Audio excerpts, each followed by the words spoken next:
beginning of our lives. Sweet Grenada, this is home.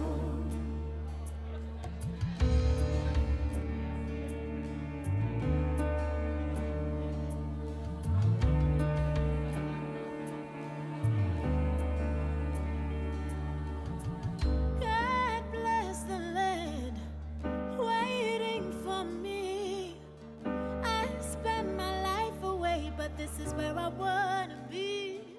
My little piece of the ocean is all I need.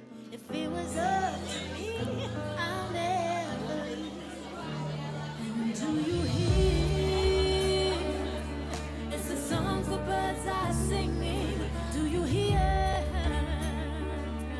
It's a sound that's everlasting, and there's no end in sight. Let me take this opportunity to welcome everyone to Quebec, Montreal. This is Ridealong Live as we come to you live from Montreal. And it's an opportunity once again for the diaspora to engage in a town hall meeting, a grand occasion here in Montreal. As we get ready to welcome the Prime Minister at this grand gala event, we'd love to take this opportunity to welcome you, and you, everyone, to this grand gala.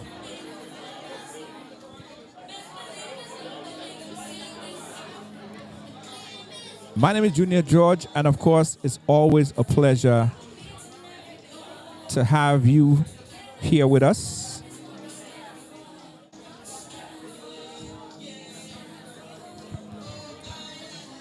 On the outside, you've seen a live feed of the Sophia's Gala.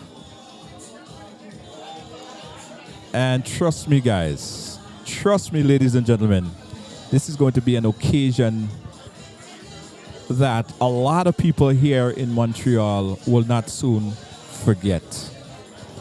If you're hearing and seeing the broadcast clearly, I want you to put some thumbs up in the chat. That's the outside as we await the Prime Minister's entrance. Inside of this venue, guys, is completely packed. A completely ram-packed auditorium here. Yes.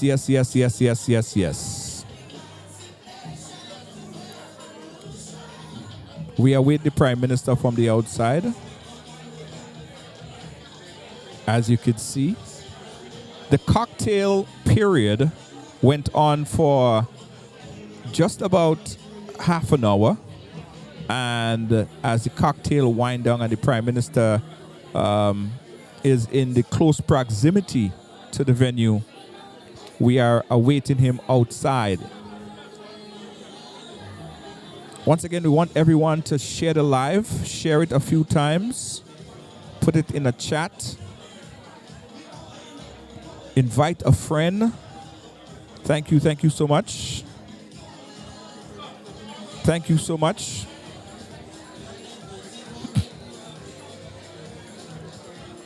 Nice. We are gearing up and getting ready for the start, the commencement of the Grenada Diaspora Townhall meeting right here in Montreal.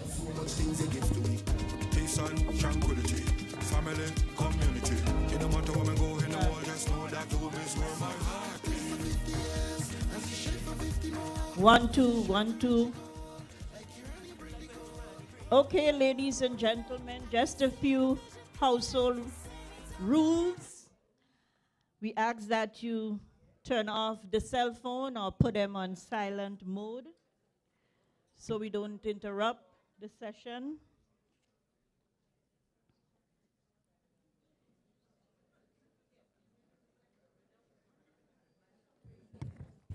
We are getting ready for the commencement of the event. The Prime Minister is not yet inside. We are positioning our equipment to facilitate the entrance of the Prime Minister. And as soon as that is placed, you're going to get a live feed here again as we're coming to you live from Montreal, Quebec. This is the massive, and I must say massive town hall engagement with the Prime Minister, Honorable Philip Telesford, Minister of Health, and His Excellency Sylvester Qualis, who is the High Commission here in Grenada, in Canada.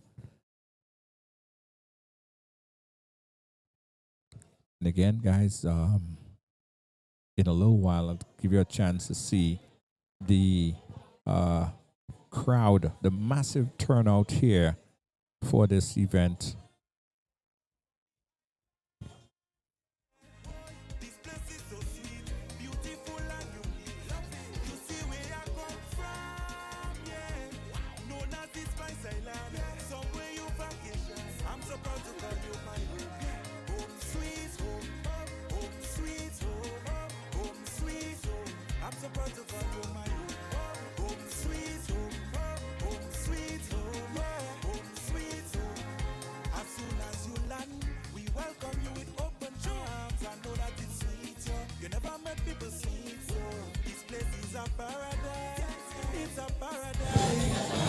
This is a quick shot of the audience,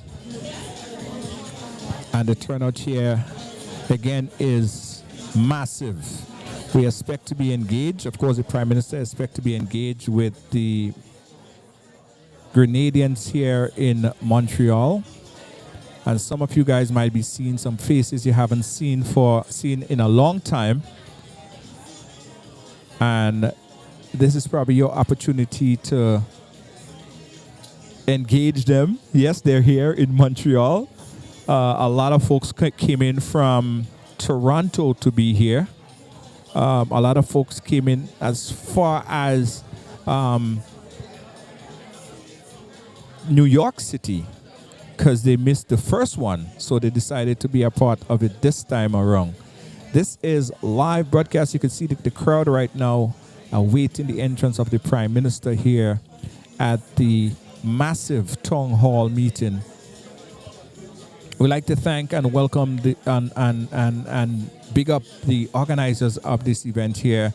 There is not sufficient sitting space, to tell you the truth, so we organized for overflow, somewhat of an overflow in the outside where they could watch and be engaged with it, because I think the sitting capacity here is just about a little bit over 100 or so, and it is filled to capacity with more people on the outside trying to make their way inside.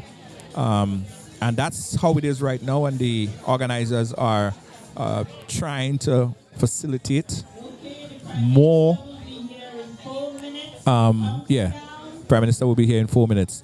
So yeah, we're trying to accommodate more seats, more chairs, or expand the room in some kind of way to make it accessible to people, for the folks here, for the patrons to sit. For now, it is a ram-packed crowd at Montreal, the town hall meeting.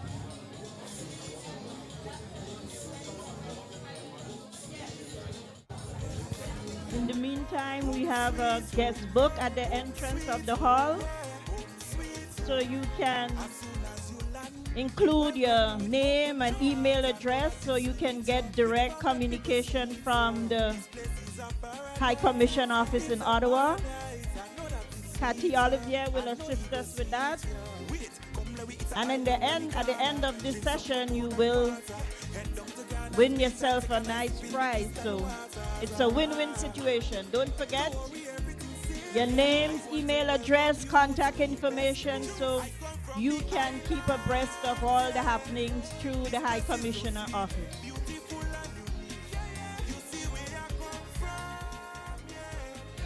Again, guys, we're broadcasting live from Quebec, Montreal to be exact. The Prime Minister is about to enter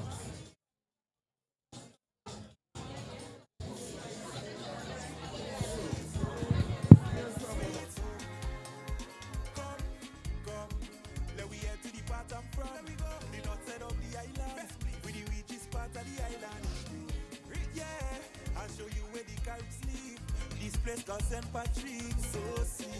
Now let's talk about the Juve. Red job display. That's when our ancestors broke the shackles and set themselves free. I said this very proudly in front of anybody. I'm from the best place on planet Earth. Yeah. I come from the islands. Yeah.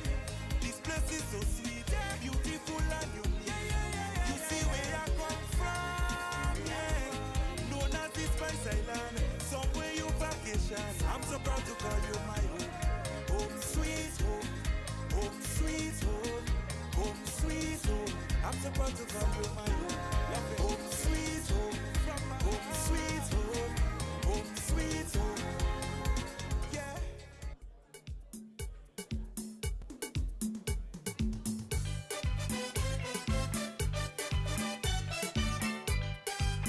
This is the cry of a real Grenadian.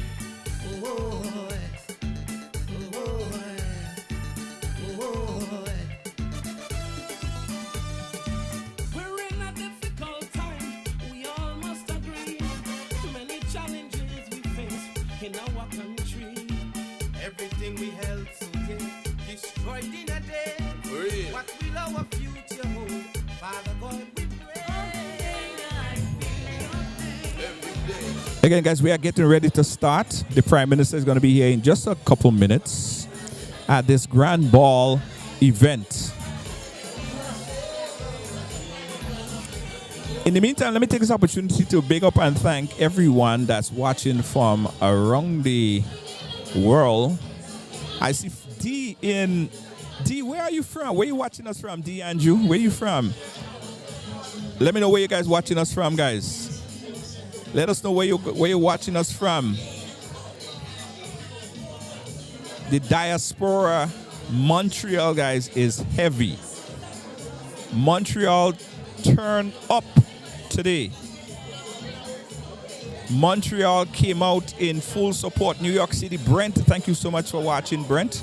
Thank you so much. Watching from Toronto. Toronto, I will be in your neck of the woods in just a couple of days. I'm looking forward to see you guys in Toronto. And I got to say, big up to the organizers there in Toronto. Big up to Louise. How you doing?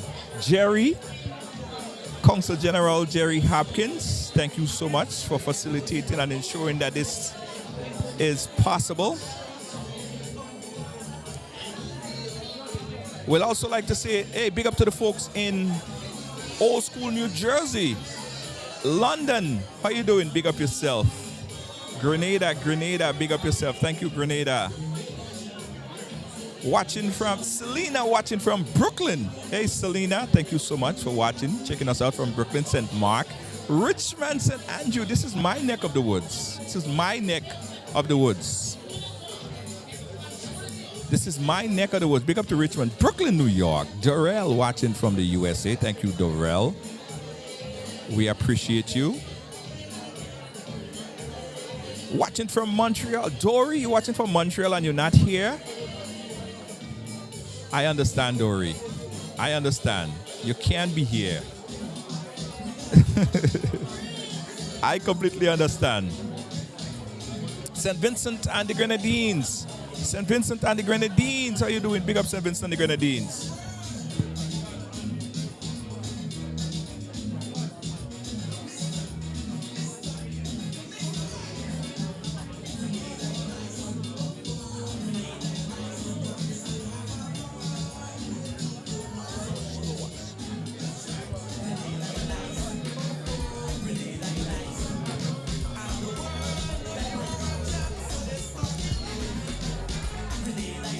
Hey, good night to you, Hillary, watching on YouTube. Folks on YouTube, thank you so much. 473 in the building. This is just a little preview before the whole thing starts, guys.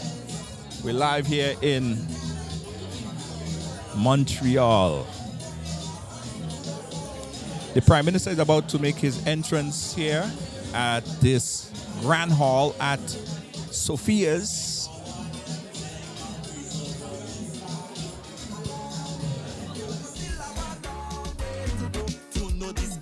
That we wave in is much more than a rag. So as one people Hey, Sparkle watching from Grenada. Big up yourself, Sparkle watching from Grenada. Grenada living, Virginia. Big up yourself, Virginia. Folks in Virginia. I believe the Prime Minister is about to make his entrance here at the Grand Sophia here in Montreal. The Prime Minister is about to come. The question we have to ask ourselves is, The moment we want a society has that- arrived. The question we have to ask ourselves, Please stand we want a society as that- we welcome Honorable Deacon The question we Mitchell have to ask ourselves is, and his do we want a delegation society that we to plan Montreal. and Please. goals and work towards achieving them? Or do we want a society where we get up and say, whatever happens, happens? That is ultimately the test that we must pass. A society does not improve by chance. We don't become wealthy by We chance. have the best picture and we like it. Young, intelligent, full of vibes. The best picture and we like it. Deacon Mitchell won't tell you no lie. We have the best picture and we like it. Young, intelligent, full of vibes. The best picture and we like it. Deacon Mitchell won't tell you no lie. Oh gosh, Deacon intelligent, wow, he's so magnificent. Oh gosh, the people he represent, yes, and he will not relent. Oh gosh, the country have at heart, not an opinion, that is a fact. With Deacon, the future real bright. Go vote, go vote, go vote, go vote. We vote in the heart, the heart, the heart, the heart. Go vote, go vote, go vote, go vote. All right, stick it right by the heart. We have the best picture and we like it. Young, intelligent, full of vibes. The best picture and we like it. Deacon Mitchell won't tell you no lie. We have the best picture and we like it. Young, intelligent, full of vibes. The best picture and we like it. Deacon Mitchell won't tell you no lie. Voting Deacon for Prime Minister. Oh, for a prosperous Grenada. Let's travel this path together. Oh, with Deacon on our side, the future real bright. Go vote, go vote, go vote, go vote. We vote in the heart, the heart, the heart, the heart. Go vote, go vote, go vote, go vote. All right, stick it right by the heart. We have the best picture and we like it. Young, intelligent, full of vibes. The best picture and we like it. Deacon Mitchell won't tell you no lie. We have the best picture and we like it. Young, intelligent, full of vibes. The best picture and we like it. Deacon Mitchell won't tell you no lie. We have a charismatic young leader. Carving a bright future is the mantra. Wow. Our sweet country going through well. The captain to steer the ship is Deacon Mitchell.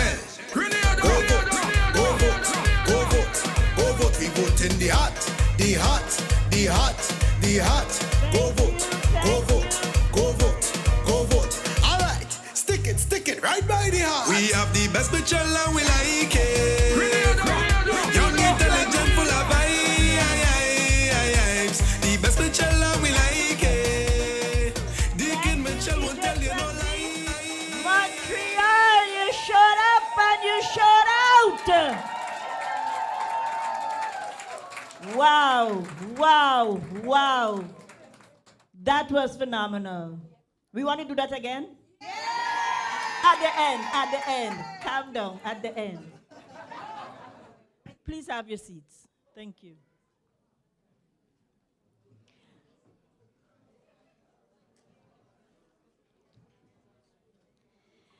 Good evening, ladies and gentlemen. Bonsoir, mesdames et messieurs. Bienvenue. Welcome to this important Diaspora Townhall engagement. A special Montreal welcome is extended to our guest of honor, Prime Minister Honorable Deacon Mitchell, His Excellency High Commissioner Sylvester Quallis, Health Minister, Honorable Philip Telesford, and Ambassador Andrea St. Bernard. Let's give them a round of applause. This evening is quite historic for us here in Montreal. It is the first visit of Prime Minister Honorable Deacon Mitchell since assuming office. It is an opportunity for open dialogue with our Prime Minister and his team.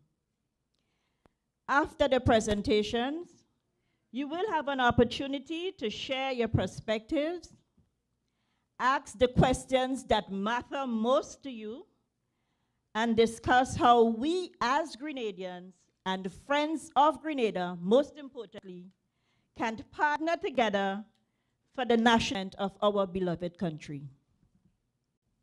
My name is Karen Park, and it is an absolute pleasure for me to be the mistress of ceremonies this evening.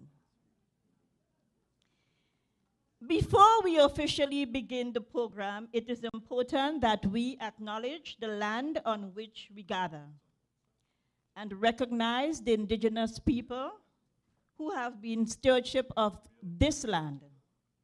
I now invite Tashaya Pierre, who is a second-generation Grenadian and a Concordia Sociology second-year student, to deliver the land acknowledgement. Tashaya.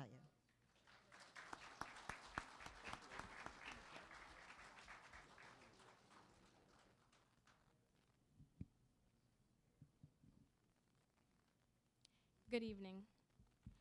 Ladies and gentlemen, before we officially begin this evening's town hall, let us pause respectfully as we acknowledge the land we are gathered.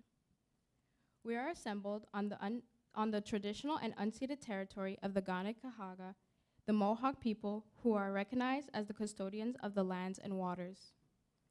This island of Montreal is known as Jojage, has long served as a place of meeting, exchange, and diplomacy among First Nations. We honor the enduring connection of the Ganikahaga to this land, their history, their culture, their language, and their stewardship, which continues to this day. We also recognize and pay respect to the Indigenous peoples, First Nations, Inuit, and Métis, whose presence and contributions have shaped this country, both historically and in contemporary society. As members of a global Caribbean diaspora, we understand the importance of identity, resilience, and belonging. This acknowledgement is not only a gesture of respect, but a commitment, one that calls upon us to listen, to learn, and to walk forward in a spirit of reconciliation and mutual respect in solidarity with Indigenous communities whose histories and displacement, resilience, and cultural preservation continue to inspire and guide us. As we engage in this evening's town hall, may we do so with gratitude, respect, and shared responsibility to build a more inclusive future. Thank you.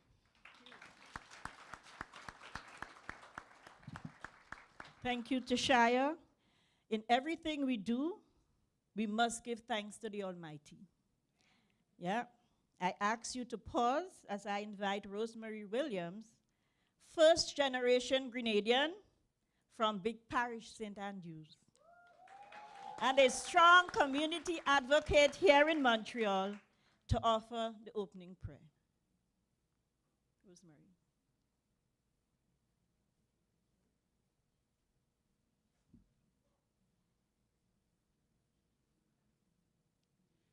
Good evening, everyone. Can you just bow your heads, please, as we get into prayer? Father God, we thank you for having everyone here today in this town hall. We thank you for having our guests, especially our Honorable Prime Minister, Mr. Deacon Mitchell. We ask you also to look over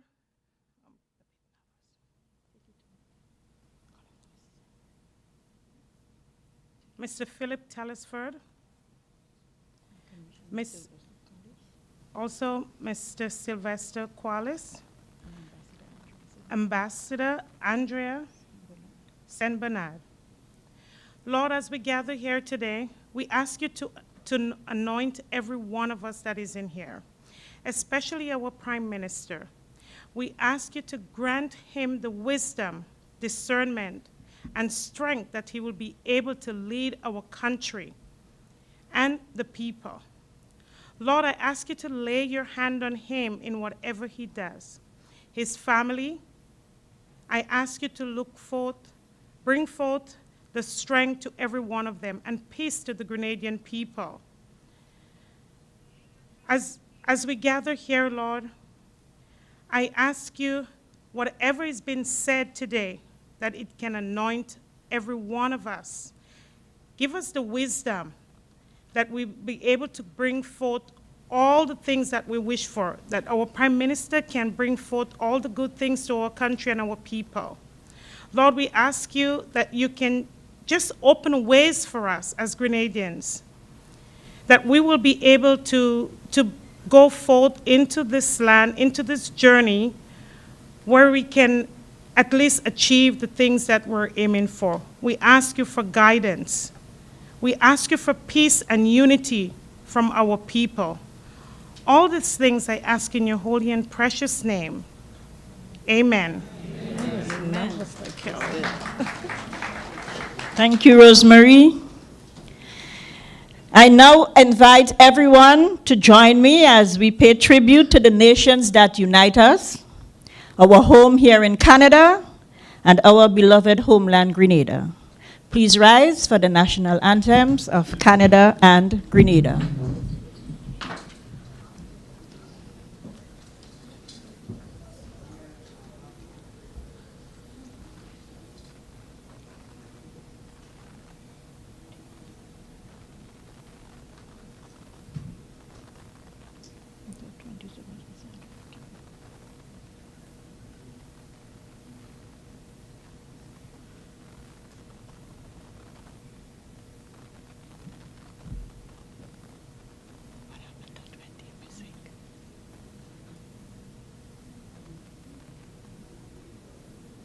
DJ 20.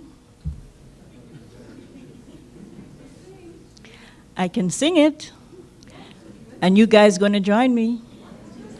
Oh, Canada, our home and native land, true patriot love, in all thy sons command.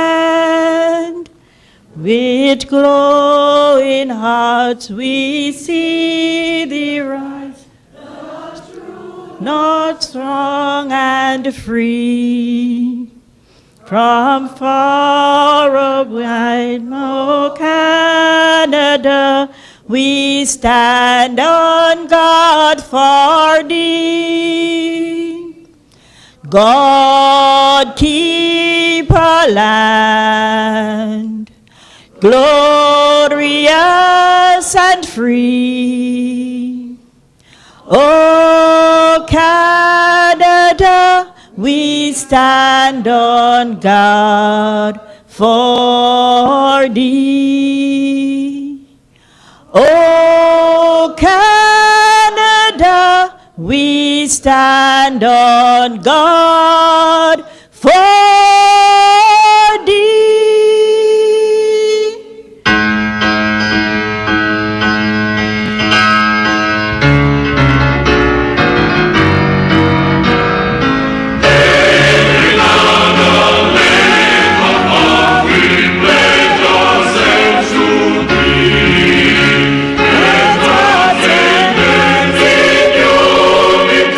To reach our destiny.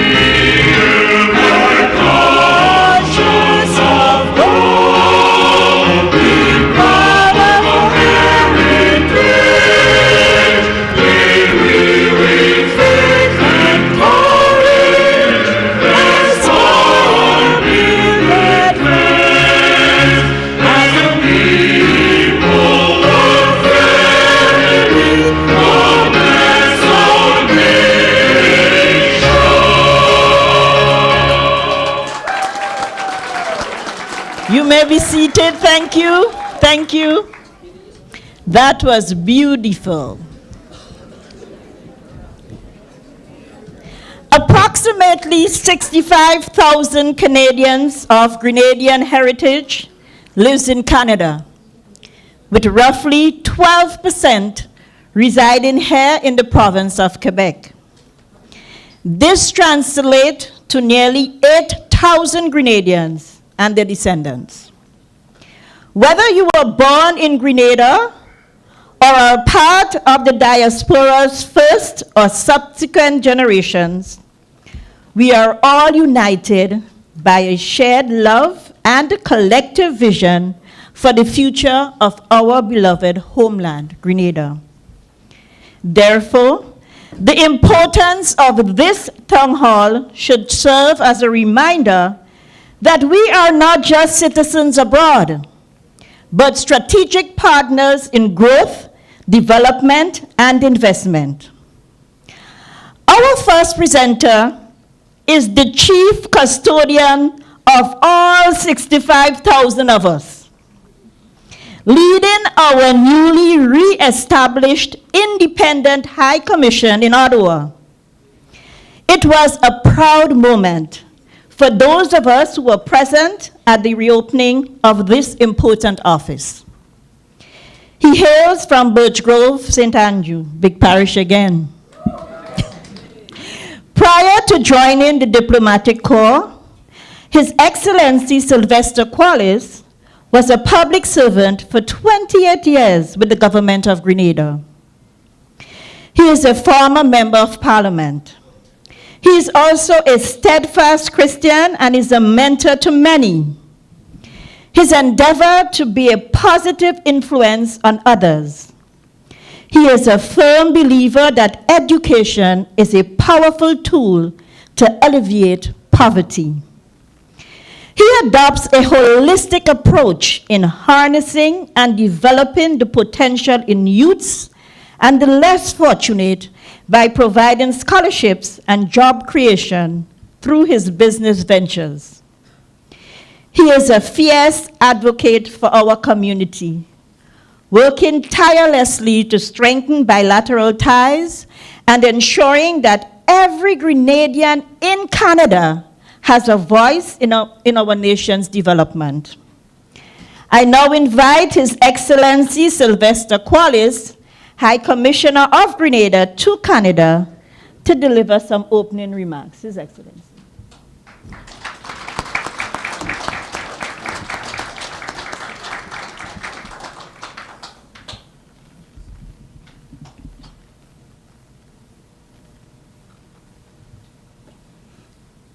To tell you the truth, I didn't remember all this thing about me, you know.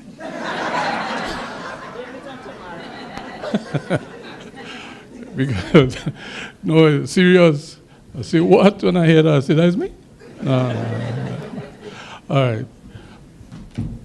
It is a privilege to be in Montreal,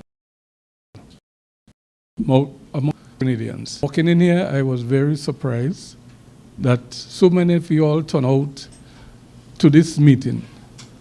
And it shows that we have done a good job from the High Commission out in Ottawa with our counterparts and our friends and Grenadians in Montreal. I think you should give yourself a round of applause for that. I arrived in Ottawa on the 15th of April, 2025. And it took me some months because it was a new thing for me. I came in Ottawa, we didn't have an office. I had to stay in a hotel and some other small places. At one time I changed 3 locations. We have to hunt around to get an office space, staff, equipment, and so on. And by September, I were able to present my letter of from the Prime Minister to our Prime Minister, your Prime Minister in Canada, Prime Minister Mark Carney, I presented to him in September, and by November, we were able to open the consulate in Ottawa. We had a lot of persons even traveling as far as Montreal to come and visit and to see what we are doing and what we are preparing to do in terms of providing the service for citizens and those of you in the diaspora. Tonight is not my night, it is you. We have Prime Minister here. It was a long time in coming because Montreal was saying, wait up, you throw us out with the bad water or what? You've been in Toronto, you've been all over the place. But as the Caisonian does say, Montreal, we come in, and we are here. So tonight, I want to thank everyone for coming, and also those that sponsor this event and other events that we'll be having in Montreal. I want to say it is a good feeling. It's a real good feeling to see the attendance and the turnout tonight in this town hall. So as I said, it's not my night. You are here and you wanted to see the Prime Minister. He's right here. As the Canadian Prime Minister told him today, young man, you're looking good in relation. So I say, all right, that was a good line. So I remember it. I remember the hook line. They have the young man here tonight with you. So once again, thanks for coming out, and we appreciate you responding to our outreach to get everyone here who are here and who are present here tonight to celebrate. I want to, for want of a better word, to celebrate the first time Prime Minister Dickon Mitchell comes to Montreal. So we'll meet again as we are tonight to share and exchange with one another. Thank you very much. Thank you, His Excellency Sylvester Quallis. And we look forward to many more engagement with us. You have 80,000 and plus, so you have a lot of work to do. Yeah. Honorable Prime Minister Dickon Mitchell has served as Grenada's 9th Prime Minister since June 2022. In a remarkable rise, he was sworn into office just 8 months after entering politics, ushering a new era of leadership. He is widely recognized for his visionary and a reform-driven approach to governance, with a strong focus on economic development, modernized public service, and transparency. His administration has prioritized digital transformation as a key driver of efficiency, economic opportunity, and global competitiveness, alongside advancing the creative economy. A lawyer by profession and a dedicated advocate for youth empowerment, his experience as a teacher and mentor shape his commitment to inclusive national development. Regionally, he assumed the chair of CARICOM in July 2024, where he has championed climate justice and digital skills development. Prime Minister Dickon Mitchell remains focused on building a modern, innovative, and prosperous Grenada through education, sustainability, and forward-thinking leadership. Since assuming office, his administration has focused on key regional and national priorities, including expanding diplomatic and developmental partnership across the Caribbean and building deeper economic and strategic ties with nations around the globe, including the African continent. Moving past historical dependencies to unlock new cooperative markets. Ladies and gentlemen, This, as I said, is a historical moment for Montreal. I now invite Prime Minister Honorable Deacon Mitchell to share updates on key national initiatives happening at home. Prime Minister.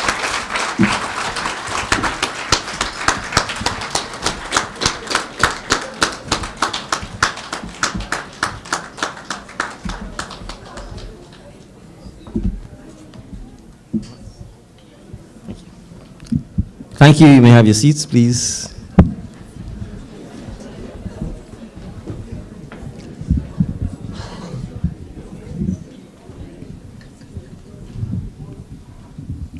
All right. Thank you, Ms. Park, for doing an amazing job. Can we give her a round of applause? Good evening, Montreal. I want to make sure you're not asleep. Good evening, Montreal. All right.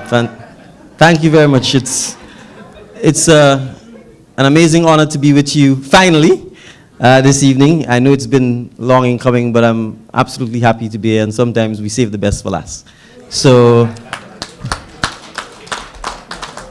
thank you for the amazingly warm welcome that we received.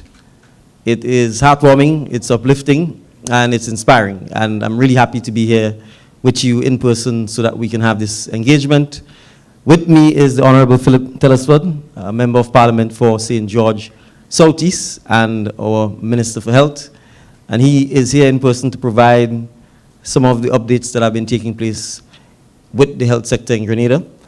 And along with him is Ambassador Andrea St. Bernard. She is the project lead for Project Polaris, which is our flagship new hospital that we will be building. We are going to focus a little bit on healthcare because I think both at home and in the diaspora, healthcare has been one of the sectors that even before we got into office was flagged by almost every person in the diaspora as a key concern for them in terms of their ability to visit and return to Grenada, for them in terms of the impact that it has on family members, friends, and well-wishers at home. And so we want to make sure that you can hear from us firsthand as to the significant work that has been taking place in improving and strengthening healthcare in Grenada, not just with Project Polaris, but the Minister of Health in particular will share on some of the expansive initiatives that are on the way to strengthen healthcare in Grenada. Because we want to make sure that when you visit, or should you ever choose to come back and retire, that we can take care of you and that you feel confident and comfortable in the public healthcare system that we have home. I will also spend a little bit of time talking about the Diaspora Homecoming that takes place from the 21st of June to the 5th of July. It's our first personal strategic Diaspora Homecoming so that we can share with the diaspora the development plans for Grenada and for the diaspora to influence the trajectory of Grenada.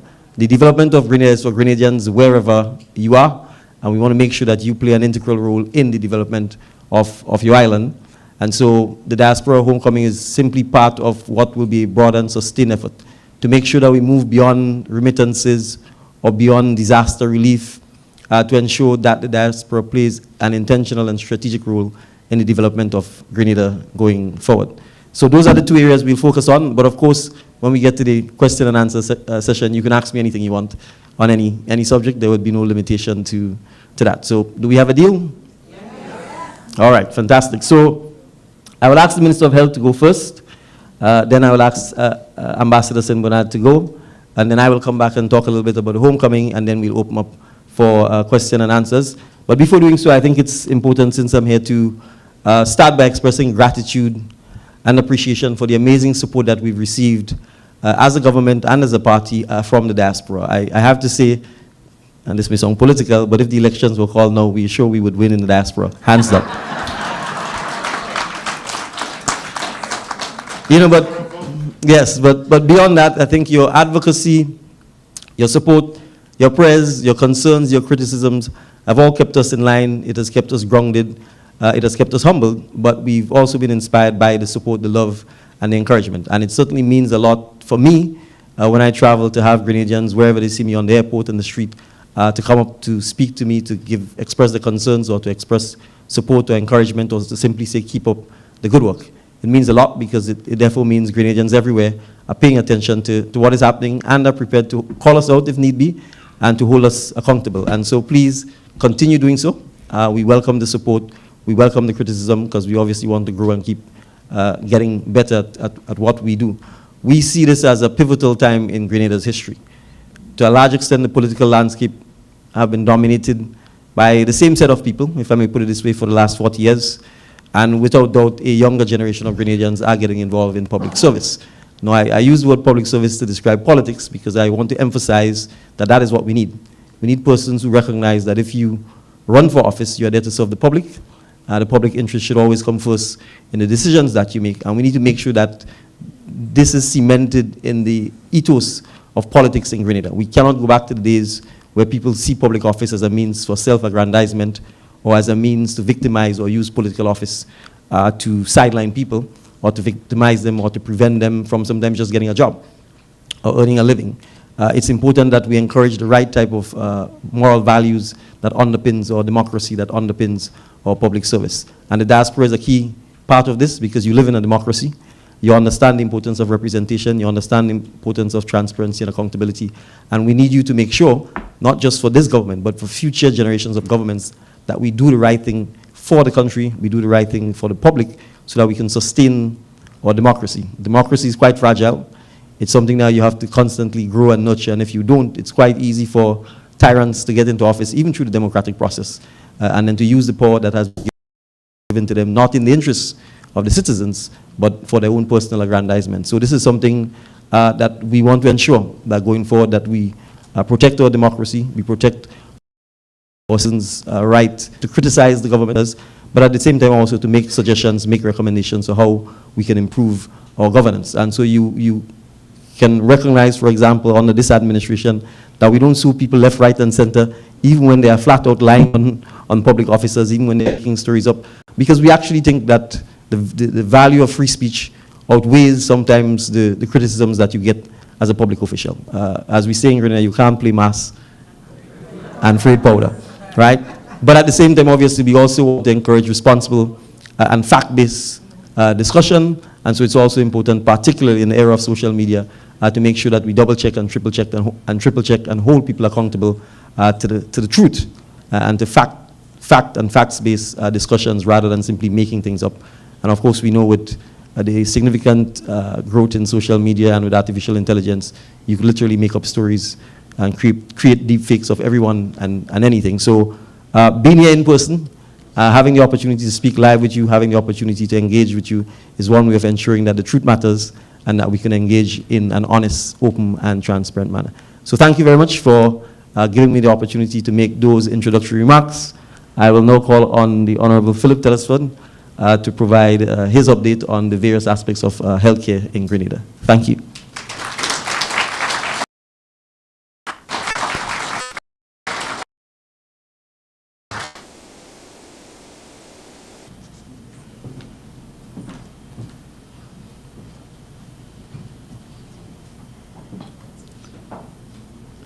Good evening, Grenadians, as well as Canadians and Canadians, and all of our people who are listening on social media. We welcome you and we thank you for this wonderful opportunity to be here. I have not been in Canada for a very long time, so for me, it's a real honor to be here. My name is Philip Telesford.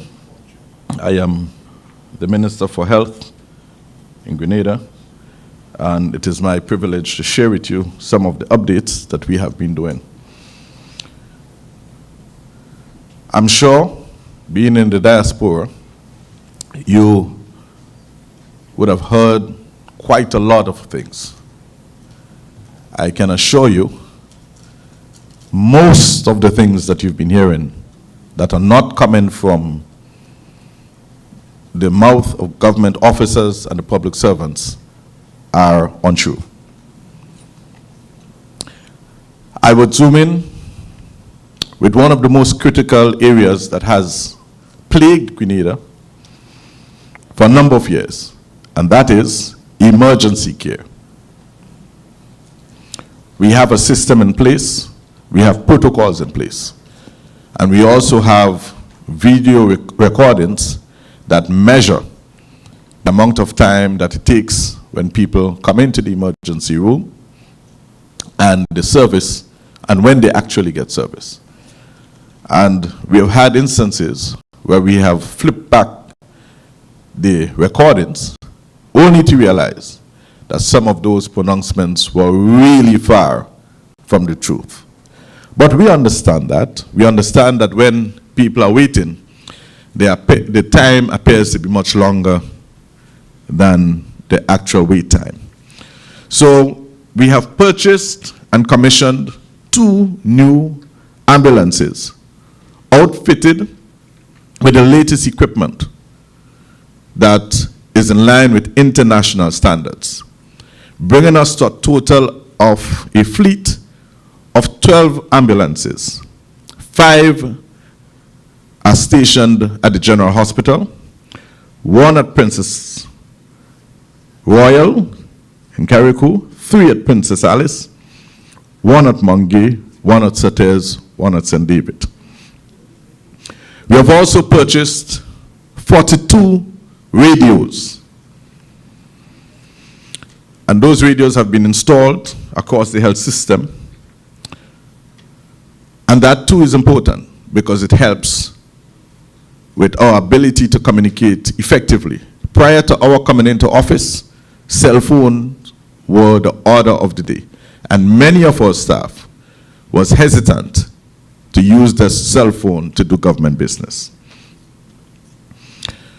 So within the emergency setting, we are going to be increasing the number of nurses at the casualty unit. Presently, per shift, there are only 3 nurses.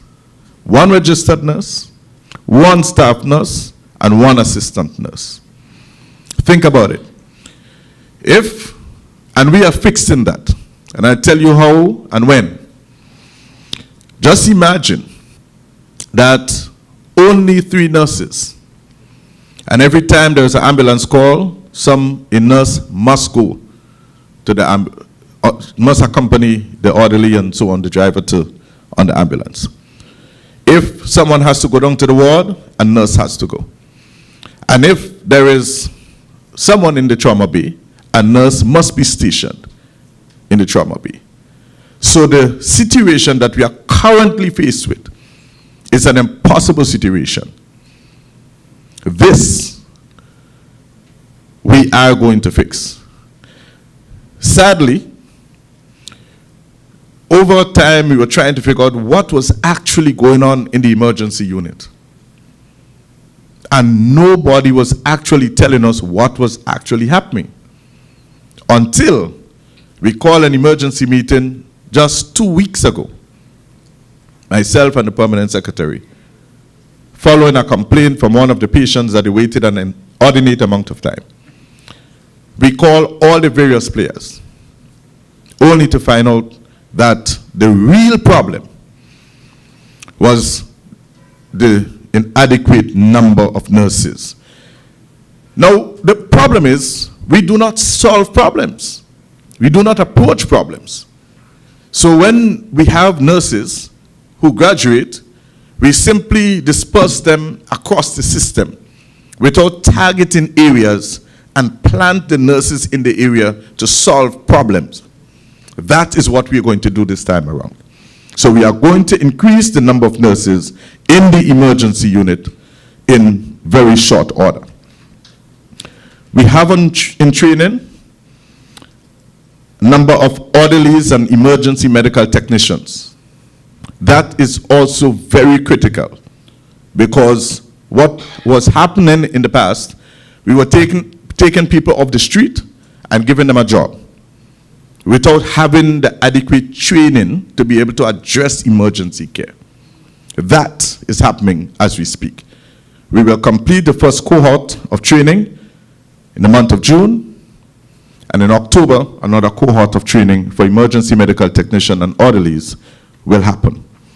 Just providing the adequate number of trained personnel in the system. We are also negotiating with the Ghanaian government for a number of nurses.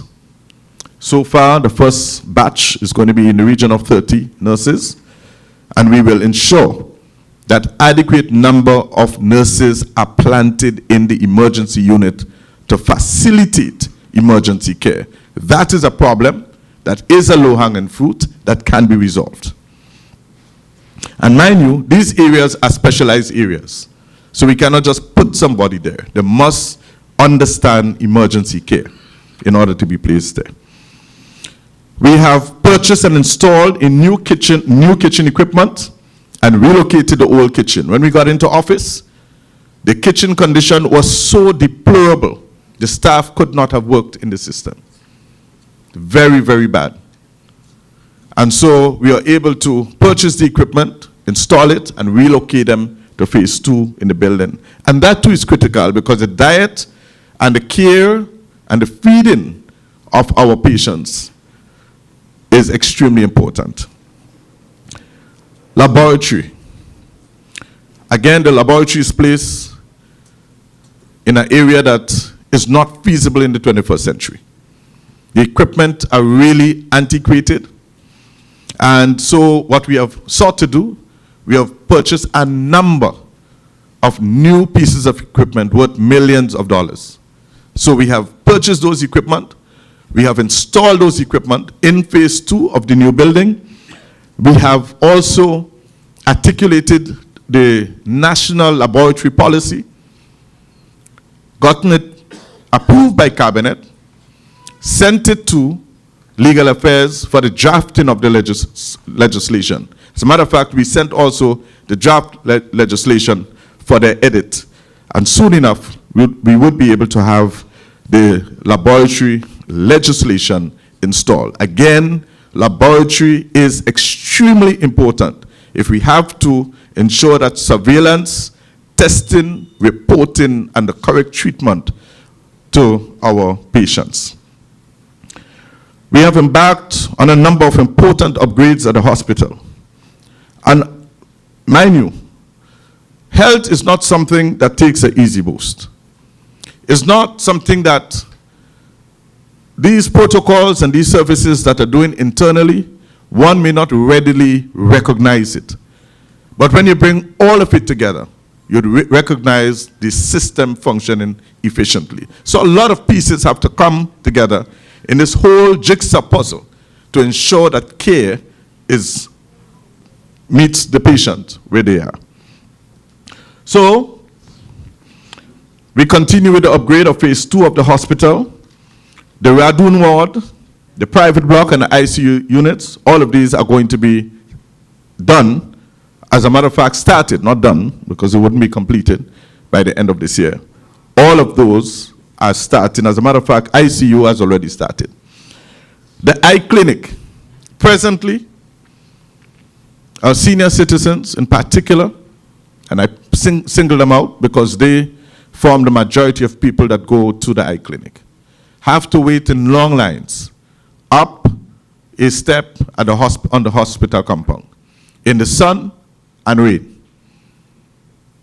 We have identified a suitable location in the new building. We have by and large retrofitted that, and we are almost ready to relocate our eye clinic, down to phase 2. No more, or people would be required to be walking up those steps and waiting in line outside to get care. They would be able to now be seated in a proper air-conditioned environment.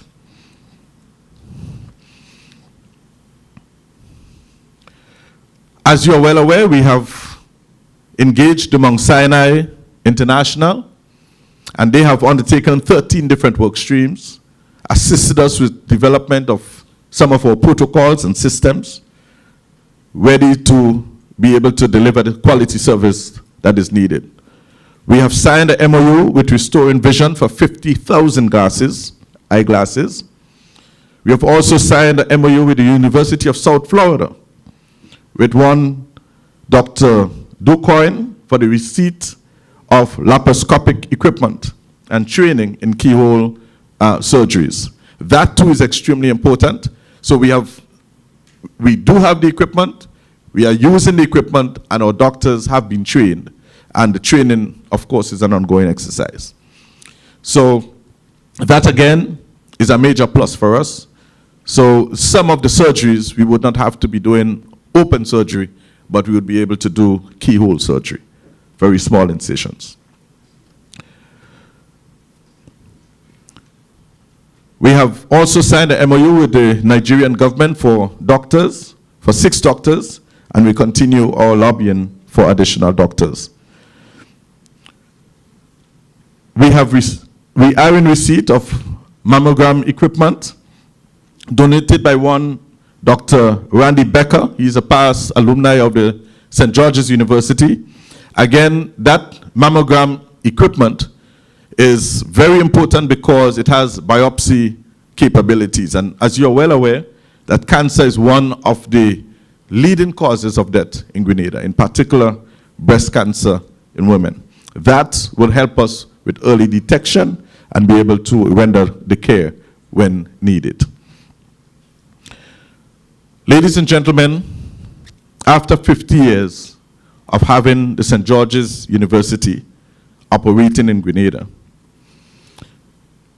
the St. George's University have trained over 30,000 clinicians, operating in over 25 countries across the globe, and in all 50 states in the United States of America.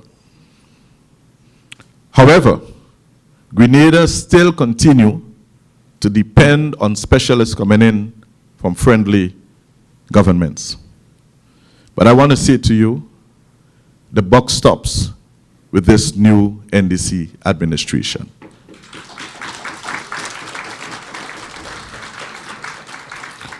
We have started a process. It was when we took office,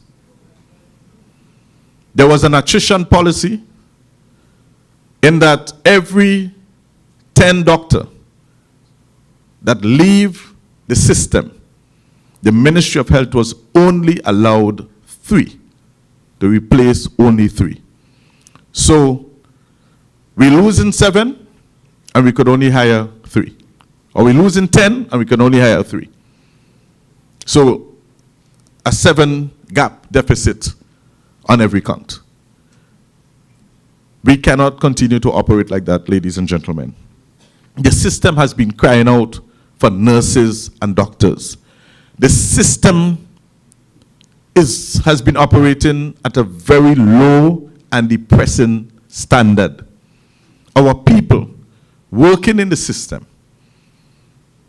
nurses, doctors, and other support, very important support personnel, have in some cases absolutely no form of appointment. They're like a ghost in the system just drawing a salary. In some cases, some just have a Government of Grenada contract with no form of permanency. Some are PSC appointed. Some were working as Gren Case employees. That is an arm of the previous administration that was set up as an NGO to hide salaries. So they were not working with the government of Grenada. And so they were not entitled to pension. This NDC administration has broken the neck of that practice. And so we are no longer hiring people to come to work to Gren Case. We operate with transparency. When our nurses qualify, we take them into the government of Grenada system as employees. We have and continue to invest in training and development for our nurses, doctors, and other support staff. For the very first time, the government of Grenada has approved, under the leadership of Prime Minister Mitchell, Deacon Mitchell, have approved 6 scholarships for our doctors to specialize. Let me say that again. This is the very first time in the history of governance in Grenada that the government of Grenada has approved 6 scholarships for our people to go specialize. What was obtained before? When our doctors wanted to go specialize, they had to resign the job and reapply when they return. Yes, what? And when they come back, sometimes they do not recognize them in the system. They hire them and pay them the old salary for years. How do we expect these doctors to be able to have a good frame of mind and treat people as human beings when they themselves are waking up every single morning telling themselves, I invested my time, my financial resources, went, go specialize, come back, and my qualification is not being recognized. The work is being recognized, but they're not being compensated for it. What we have done, we've approved 5 to go to Guyana and 1 Jamaica. This is very recent. And those people, those doctors, they would be afforded 100% tuition cost. The government of Grenada shall bear the full cost. Not only that, they will be paid a percentage of the basic salary. And they will be regularized as a staff in the system, even while they are out. Because some of them are not yet regularized. But the process is continuing. We are regularizing throughout the system. None of them had to resign. Not a single one of them. And so we have granted study leave to our doctors. The cost of this is over $2 million for 6 people to specialize. This is an investment not just in the healthcare of the nation, not just in the economic development of the nation, but it is an investment in we, the people. This, in fact, is a government that cares. We are running 6-month internship program for nurses. We have done the first cohort. We have another one that is happening. So we continue to invest in capacity building. The system is lacking capacity in a major way. And that is why it is so critical for us to partner with international organizations like Mount Sinai International to ensure that we operate at a standard that is comparable to international standards. Princess Royal Hospital in Carriacou. Following Hurricane Beryl, you would be aware that the roof blew off and we had some major works to be done. That has been done. And so it's operational again. And this is all part of what we have done. We have commissioned a state-of-the-art X-ray system in partnership with the International Atomic Energy Agency and the government of Japan. And that is critical so that we do not have to send our patients to St. George's to do X-ray. They can do it right there on our sister island of Carriacou. We are in receipt of laboratory equipment from the U.S. Southern Command. We have lobbied with them to have those pieces of equipment installed at the Princess Royal Hospital so that when people go to the hospital, they are now able to do the laboratory test right there. So, excuse me. So the samples would not have to be sent to St. George's to facilitate their care.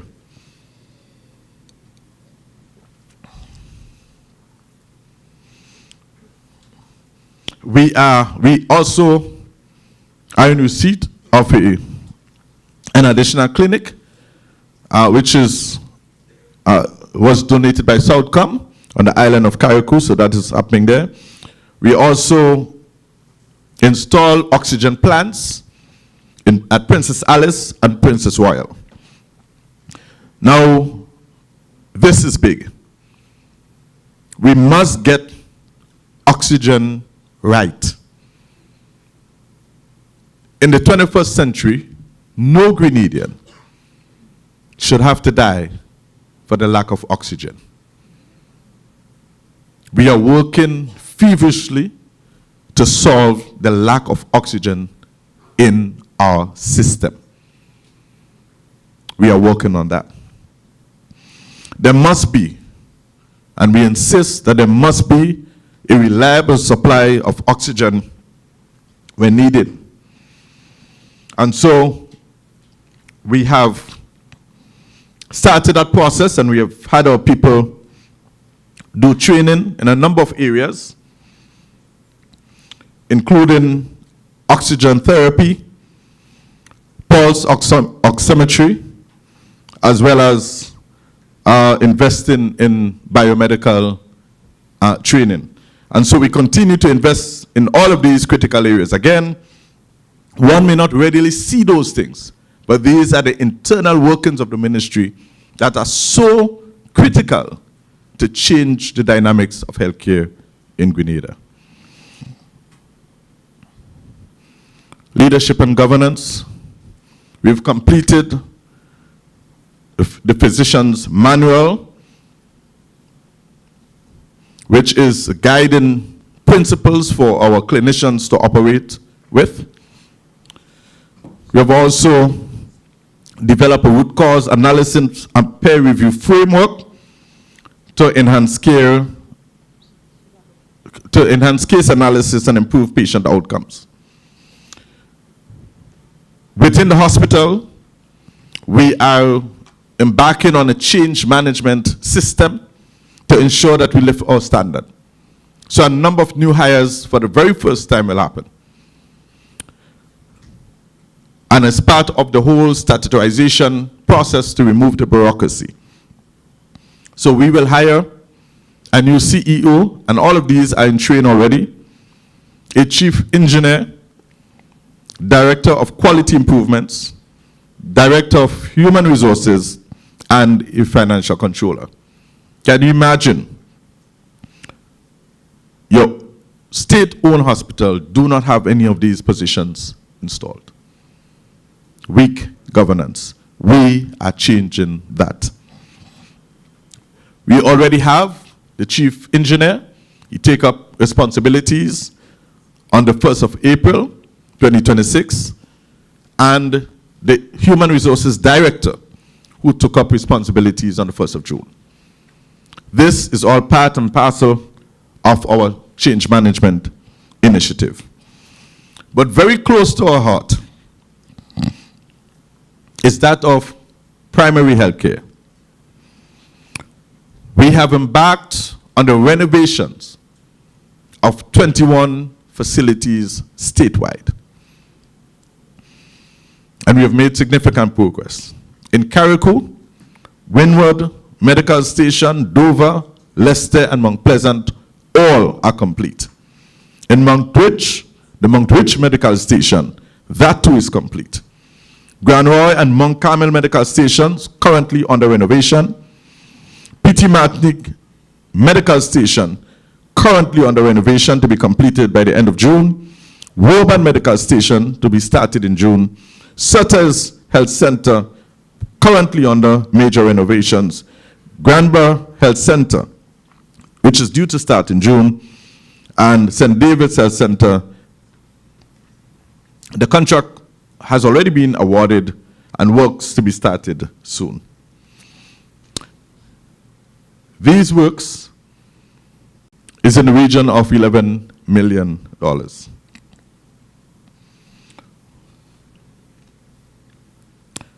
asthma bays.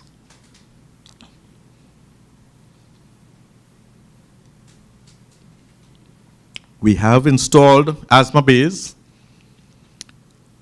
at Guave and St. David. Not long ago, I saw a young lady, a wife, who lost her husband. And I've never seen anyone cry from their soul, from the belly, the way that she did. She lost her husband simply because she could not have gotten to an asthma bay soon enough. To start with, we are insisting that we have asthma bays in every health center in Grenada. That's where we are starting, and hope to finish at every single station, all 35 of them throughout the length and breadth of Grenada. We should never have to see our people succumb because of the lack of asthma equipment. So we are working on that. Dental care, dental services are available in all 6 parishes for the very first time. And we are going to have a dental unit. We are working on having a mobile dental unit which will go into the villages to meet people where they are. Excuse me a sec.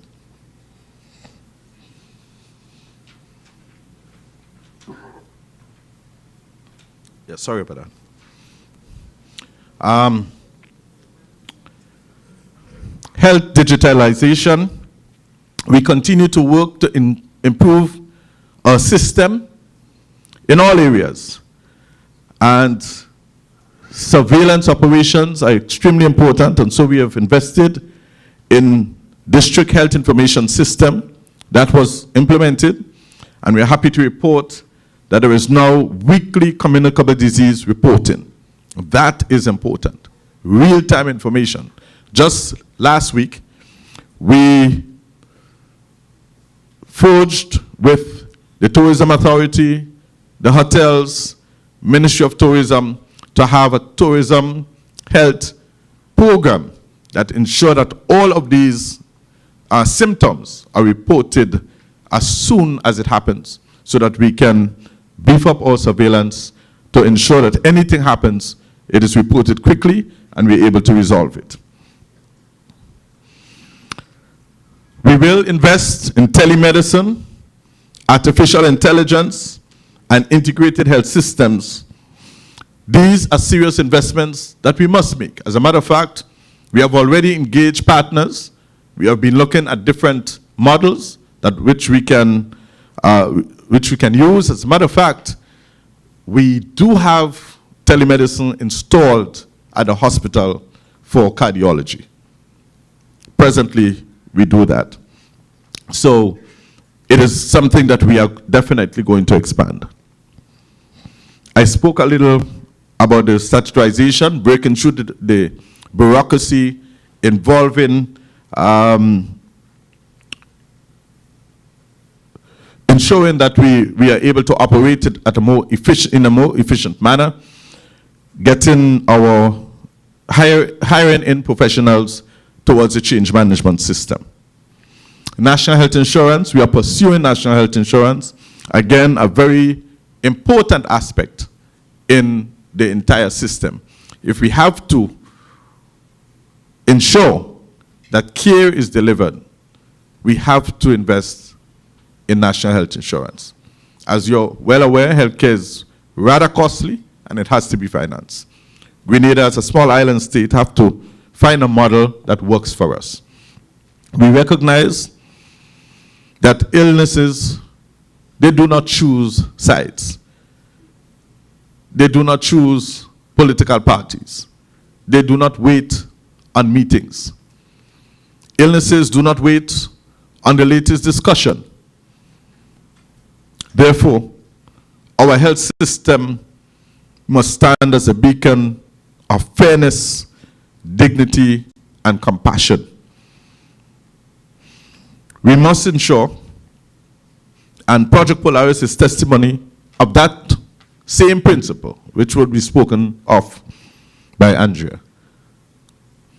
Now, they have done quite a lot of work, and you'll hear when she comes to deliver her piece, but it is all part of the entire matrix to ensure that we get to where we want to go in terms of quality healthcare.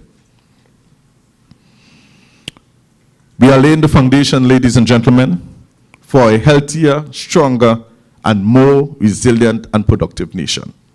Together, let us build a strong system, a strong healthcare system.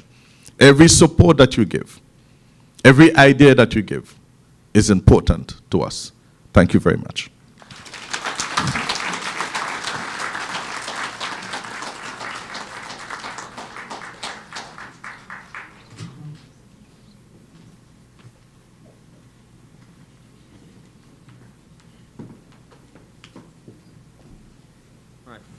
Thank you very much, Honorable Philip Telestad, our Minister for Health. Can we have another round of applause for him? Now, I know the screen is horizontal, so you probably missed a lot of what he was saying is actually up on the screen. And I'm sure we can leave the presentation with you so that it could be disseminated amongst you so that you have a record. And you can hold him and hold me in check. So when we say all of these community health centers are being renovated or improved 6 months from now, you can access an update to see what progress we've made, etc., etc. So thank you again, Minister Telestad. The next presenter is testimony to the strength of the diaspora. You may or may not know that Ambassador Saint-Bernard is a Grenadian and a Canadian. So when we talk about, and I'll just let you know on a little secret, she also represented at the Olympics in Taekwondo. So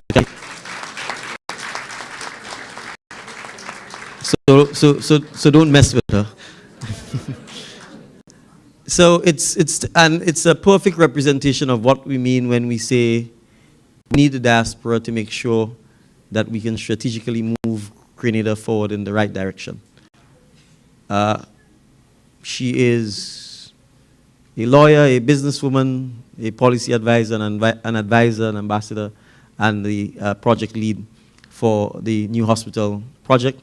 And it's important for me to also emphasize that one of the other key persons leading this project is also a Grenadian based in Washington, D.C., also a Grenadian in the diaspora. So when we talk about the strength of the diaspora, we are not just paying lip service to this. When we talk about your skills, your expertise, your connection, we mean that we need it. And if you actually look at many of our statutory boards and bodies and companies in Grenada, you would see that significant positions are held by persons in the diaspora. I'll just give random examples. The Airports Authority in Grenada is chaired by someone who's in the diaspora. The Transport Commission, in fact, the vast majority of persons on the Transport Commission are all based in the diaspora. So when we say we need your skill set, we need your expertise, we are not just saying so, we are in fact doing so. And so we want to encourage you, whenever there's an opportunity for you to serve, to put up your hand, to register with the Diaspora Homecoming portal, to register with the Diaspora Desk, because you never know when you may have the opportunity to serve. So without further ado, I invite Ambassador Saint-Bernard.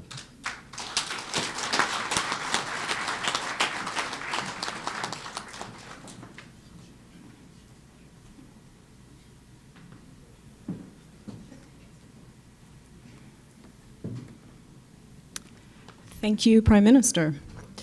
It is a real pleasure to be here in Canada. Good evening, everyone. I was going to tell you I'm also Canadian. He's done that for me, so a little bit of a homecoming. I grew up in Toronto after being born in Grenada, and Montreal was always a fun place to visit, so it's definitely a good trip to have the opportunity to come on, and a pleasure to see you all here this evening. As the Prime Minister mentioned, my job here this evening is to speak about Project Polaris, which is just one component of the healthcare transformation currently underway, and which the Honourable Minister Telesford has given you a little bit of insight into all of the other number of things happening to transform healthcare. And so, Project Polaris. is a project, but it's obviously about healthcare and the transformation of healthcare in Grenada. I think we all have a sense of why we need a healthcare transformation. And so Minister Telesford spoke about so many of the things that have been a challenge for us for several years, and so many of the things that the Ministry of Health and all of the healthcare sector professionals are working on to ensure that we can see healthcare advancing in Grenada for Grenada. We know that we've had some aging infrastructure. We haven't had significant upgrades for healthcare infrastructure institutions in Grenada for far too long. And so that has become one of the pillar focus for healthcare transformation. Our system is overcrowding. The location of our general hospital in St. George's is not fit for purpose. The building has reached its limit in ability to transform further to be able to assist and really give the best level of healthcare for Grenadians. Data system weaknesses is a huge, significant challenge that we face, or that we met and that we have begun to address. But obviously, we all know knowledge, information is power. And if we don't have the right systems to gather information that we need, we won't have the ability to make the right decisions. And so that's another area of significant focus for how we need to advance healthcare through the infrastructure. And then we all know that one of the major challenges that we've faced is workforce gap. And we just need more healthcare professionals in the system. So together with the Ministry of Health, we have been working to address the problems. And we have called this project, this particular solution, Project Polaris. I want to just give an opportunity to understand why is this called Project Polaris. It is not something separate and apart from healthcare transformation being led by the Honourable Minister Telesford. However, Project Polaris, it took on its name for a particular purpose. Polaris is actually another name for the North Star. So Polaris is our guiding pole. Polaris itself is not one star, it's a system of stars. But there's one strong star that sits straight up north so that navigators, travelers, have always been able to locate that star and find their way. So it's the guiding pole. And what we've done, what this administration has done, is envision what's the healthcare that we want and deserve in Grenada. And this is where Project Polaris was born. So Project Polaris is, in a nutshell, we're building a new general hospital. But we understand that there are so many other stars around that need to come together and be guided towards that same pole so that ultimately we are delivering excellent healthcare in Grenada. So I'm going to speak a little bit of the details and update about what have we been doing with Project Polaris and where are we going. So again, in a nutshell, we are building a new general hospital in Grenada. It will replace the existing general hospital that's now in the town of St. George. The new hospital will be a 250-bed, smart, climate-resilient teaching hospital. A lot of words. But each of them has an important component to help be that pole that drives us towards better health care.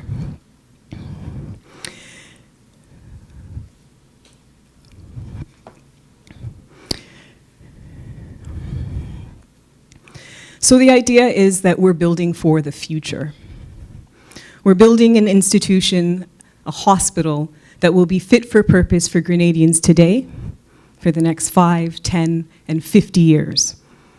It's important when I say climate smart, resilient teaching hospital. As I said, it sounds like a lot of words, but each of those components is a very strategically important component to the end result. Climate resilient, obviously. We're in Grenada. We know that we've got a lot of natural challenges with our environment. And with a project of this level and an investment of this magnitude, it's quite important that we're very aware of the environmental factors and that we get the best guidance, the best expertise the world has to offer to ensure that we have the best possible resilience in this flagship asset infrastructure of the governments or of the people of Grenada.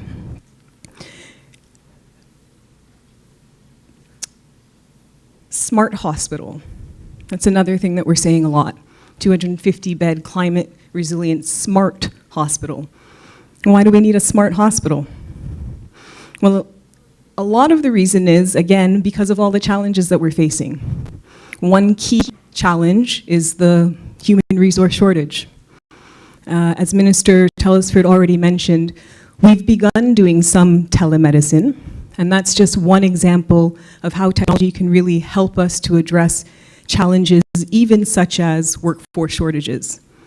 And so as we're building a new hospital, we're upskilling our existing workforce, we're training new professionals to come into our new facility, we're recruiting professionals to come and fill the gaps. But we're always going to have gaps because that's a challenge across the world, throughout countries everywhere.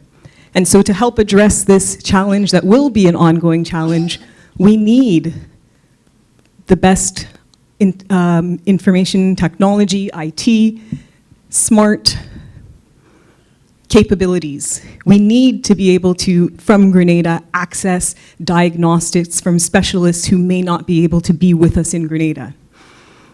If there's an opportunity to treat patients in Grenada with the benefit of professionals and expertise outside of Grenada, we need to leverage those opportunities to bring the best possible care to Grenada. And so this is where we come, 250-bed, climate smart, resilient teaching hospital. Teaching hospital, another important component, St. George's University, another flagship of Grenada, a true success, really, of Grenada. So currently, and I'm sure you're all aware, St. George's University has been in Grenada almost as long as Grenada has been in its sovereign existence. There are over 23,000 medical professionals currently working in the United States that were educated in Grenada. And they love it. And they boast how wonderful of an education they had and even better time that they had in Grenada. But quite interestingly, the SGU medical program is really only 2 years of academic study before students have to leave Grenada to continue and complete their medical studies through clinical rotations and through residency. Grenada does not have institutions that can offer them the experience that they need to complete their education. So even our own Grenadians that we grant scholarships to, because we want them to be educated, we want them to get their medical degrees. They'll do their 2 years in Grenada, and then they must go abroad to complete and get the medical degrees that they've worked so hard for. So we want to be able to retain not only our own Grenadian students, but other students in Grenada to complete your medical degree. That'll increase already the students who are our long-term tourists in Grenada, offering significant benefit to Grenada, so we want them to stay longer. But also by having these students within the hospital system, doing their clinical rotations, moving into residency, we again are adding a level of human resource capacity to the hospital. And so all over the world, of course, teaching hospitals are a very important component of high-end healthcare and the sustainability of high-end healthcare and healthcare service. So again, it's a system that we're trying to build to be able to ensure that we can deliver quality health care for the next 10, 15, 20, and 50 years. So we're building for the future now. We have a strategic vision of where it is that we want to go. And we've been doing quite a bit of work to plan and to put the pieces together to really understand where it is that we need to go to achieve our vision. And ultimately, this is about investing in our people. We need a new hospital because we need better health care.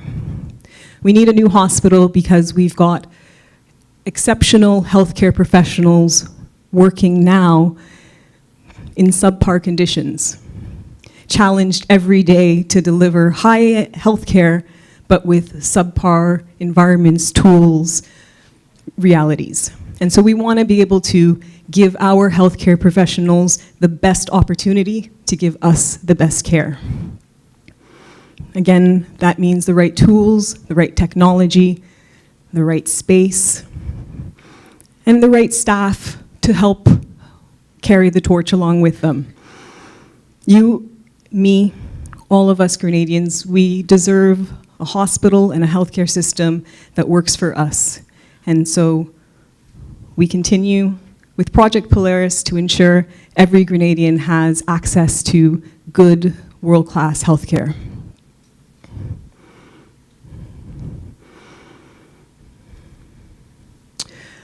So, quite a lot has been happening. This project was and has been a priority focus for the government since this administration came in. In their extreme wisdom, they secured the initiation of this vision, demanded that it will get done, starting with the purchase of 83.9 acres of land. It's a significant show of commitment to the vision. And so, following the purchase of the property, the government assigned a dedicated You Get This Done team to work closely with the Minister of Health and his team while they're doing so much to address all the challenges in the health system so that we could work together to understand where are we going? What's the pole? What is the North Pole of excellent healthcare that we're all trying to reach? And so that all the various work streams, we all have a clear vision of where it is that we're trying to get. We certainly can't do that on our own. And so we have spent the last couple years, as I said, doing a lot of planning and putting together the right teams, the right circle of consultants and advisors, experts who can help us to get to where we want to go, but certainly not where we are now. So we've made some significant strides in getting the right partners to help us along on this journey. For example, many of you will have heard over a year ago, maybe a year and a half, almost 2 years ago, we began an engagement, a partnership really, with Mount Sinai. Mount Sinai is a medical health system operator based in New York. They operate several of the top hospitals in New York and throughout the US. And they also have an international arm, Mount Sinai International, whose purpose it is to further their mandate to improve healthcare in other societies. And so Mount Sinai International actually does work throughout the world. For example, they've been working for several years with healthcare in Guyana. They've done quite a bit of work in so many places, I don't want to misstate. But they are specifically focused on furthering their mandate of improving and increasing healthcare access, and focused on doing so with other countries. And so Mount Sinai has been partnered with us for over a year now on more than one focal point. They're our long-term strategic partner working with us towards the planning and implementation of the new hospital.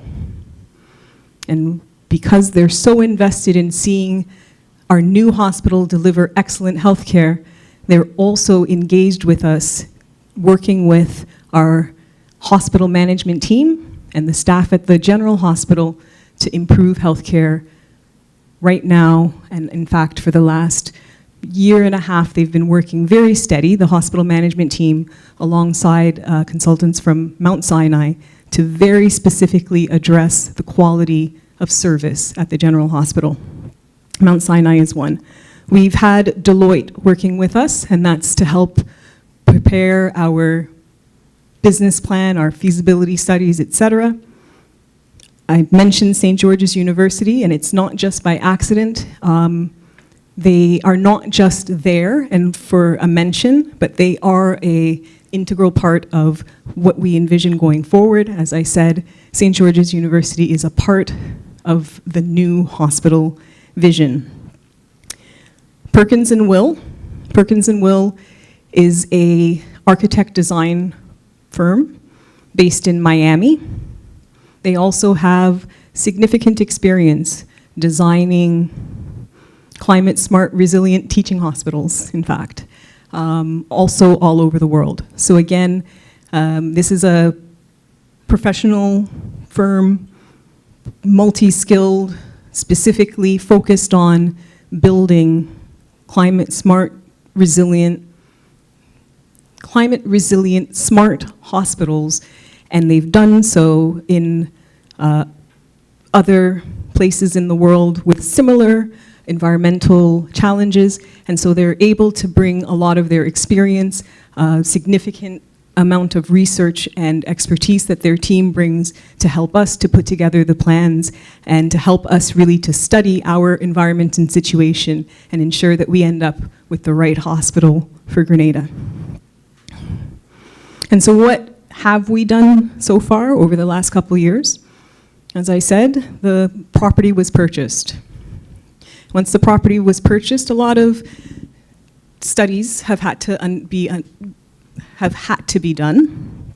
So we've done our environmental social impact assessment, we've done some geotechnical testing, and a lot more continues as we go further into the plans and prep work. I spoke about many of the consultants that we've engaged with. Each one of those partners, I want to mention, it takes a significant process to find what we believe is the right partner. So every one of the partners that I've named has become our partner following a very long, rigorous process where we assessed as many relevant professionals, firms within that space. Each was selected through a competitive bidding process and really had to come and pitch to us, how are you going to help us and be the best partner for Grenada? So we have spent a lot of time selecting and ensuring that we have the right partners and consultants. We did engage in that long-term strategic partnership with Mount Sinai, and that engagement, that partnership is a 15-year partnership, so that we can certainly see we're on a journey here.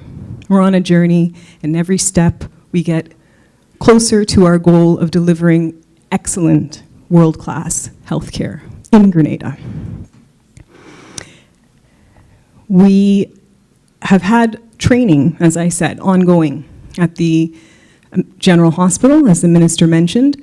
And during this time, we've also been working on our plans, our actual architectural design. So 83.9 acres was purchased. The hospital itself will likely take a footprint of about 10 acres. There's a lot more land there. But there is also very strategic reasons for the purchase of the large plot. And so because that asset is very important, we spent time to plan the 83.9 acres to ensure that the space around the hospital always remains purposeful and appropriate for, again, our flagship asset, our general hospital. We want to also ensure that we can leverage the land around the hospital to help and start to build an economic system, actually, again, around our flagship asset, an excellent hospital. And so we have spent time with our master site planners to plan out the master site in a way that allows us to be comfortable that we've dealt with the environmental challenges that we know would arise in the space. We have also been, and again, not just by provisioning for the 10 acres or so where the hospital will be, but by ensuring that we do the necessary work throughout the 83 acres to properly mitigate. So, for example, some of you may be aware, the 83.9 acres of property has a river running through it. The Shemin River, is it? Mm-hmm. And it's a beautiful, well, it's a river. But all bodies of water are beautiful, so I say it like that. What I mean is, I think it's beautiful now because it's a real body of moving stream of water. It will certainly be beautified and restored, the beauty of that river. What a lot of people would tell you now is it's a river that often floods and creates significant issues for what used to be farmers in the space. And so that's something that we are aware of and that we certainly have to solve for. And some of the solutions have to do with 10 acres and where the hospital's sitting. But some of the solutions have to do with the surrounding lands and how we address the surrounding lands to make sure that we don't just end up with a flood in the bottom. And so it's very important that the government maintains control of that space, to leverage it, to invite private investment to come and help us build an ecosystem. But again, to ensure that we can protect our flagship asset, we can protect our hospital and know that we're going to have a good institution for 50 years beyond. So I do want to just spend a few moments speaking about what has been the work happening at the existing hospital. I know Minister spoke to some of it. And again, because Mount Sinai is our strategic partner going forward, I think it's really important that we also highlight the work that they have already begun.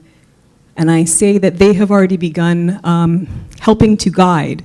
But really, I have to also take a moment, stop, acknowledge, and commend the Minister for Health, his team, certainly the team, the management team at the General Hospital. They are the ones that have been doing the quality improvement work for the past 18 months or so, on a very specific and aggressive, intense schedule that they put together in collaboration with Mount Sinai, and that they work on a regular basis, so that we have really new standards, new policies, new procedures being developed within the existing hospital, so that we know over time we will end up with a better system and better healthcare. So just a few of the highlights that have happened in that time. We have had 140 staff trained in basic life support. Not doctors and nurses, 140 staff, because everybody in the hospital should be prepared for potentially needing to assist. And so 140 staff, this includes orderlies, all of the attendants that are assisting but don't often have the opportunity to gain this additional training. They've been getting training. We have, what is it, Minister, you spoke about? New asthma bays that are coming. Mm-hmm. And you would think, maybe from my North American perspective, those things, they seem reasonable. We should have done that. But there's a lot of things that hadn't been done and that are now being systematically put in place so that it's clear the standards will just raise. Defibrillators. The hospital itself was lacking in defibrillators. And so one of the things that has happened in the last year or so is that 100 defibrillators have been installed into the hospital. They were there before sometimes, but they were not plugged in. or not under the table or not really in a way that could be used. And so again, this is something, these types of details are things that they have to be focused on and has to become part of the culture. People have to understand this is important. And so 100 defibrillators have been positioned in strategic places throughout the hospital. We've ensured that they're all in working order and working condition. And we've trained the staff how to use defibrillators. Standard operating procedures, again, this is the core of making sure we have good systems. And so working together with consultants from Mount Sinai, and when I say consultants from Mount Sinai, there's a lot behind that too. Mount Sinai is an institution that has more than 40,000 medical professionals at its disposal, within its system, I should say. And when we have, as the minister said, 13 separate work streams for quality improvement, governance, laboratory, OBGYN, across the disciplines that a hospital needs to be able to deliver. It means that we're getting expertise from the expert or the team of experts in each of those areas, not one person, not two people that come and try and tell us everything. We have specific expertise coming through to us from that wealth of knowledge within Mount Sinai that can ensure that we have practicing persons who are currently in a system and within an accredited system who can come and give us guidance to ensure that we're going in the right direction and that we're on the right journey and that we can continue to push towards delivering excellent healthcare in Grenada. We've had daily management systems resolve issues within 24 hours. I'm not sure what that means, but what I can tell you is, for example, we're changing standard operating procedures, not operations procedures, but regular operating, how the hospital operates day to day. So another example of this is the huddle system. Through consultation of Mount Sinai, our management team has now put in place the huddle system, which is not unique to healthcare. It's something that happens in all kinds of disciplines when you have team work. It's important that the team stays in tune. We can't have only the doctors knowing what's happening with the patients. We need everybody in the unit involved. And so we now have a huddle system that ensures shifts don't change without all the professionals on the floor coming together, discussing the patients on the floor and understanding what's the current status, anything we need to know before we switch, anything that has come up on that needs to transition, we need to make sure we take. And so this culture of just having regular huddles has really strengthened the work that the individuals are able to deliver.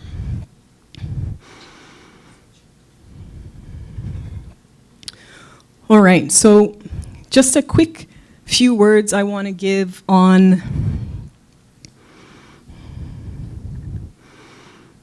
the clinical program. So again, we're replacing the existing hospital. The new hospital is going to be able to deliver all the clinical services that the existing hospital is delivering, but we're going to deliver them better. As we are already doing at the existing hospital, every day is a step on this journey towards better healthcare. When we open the new hospital, Polaris, our pole, we will have been on this journey for a few years. Not just building bricks, but really building our procedures, our standards, and our care delivery.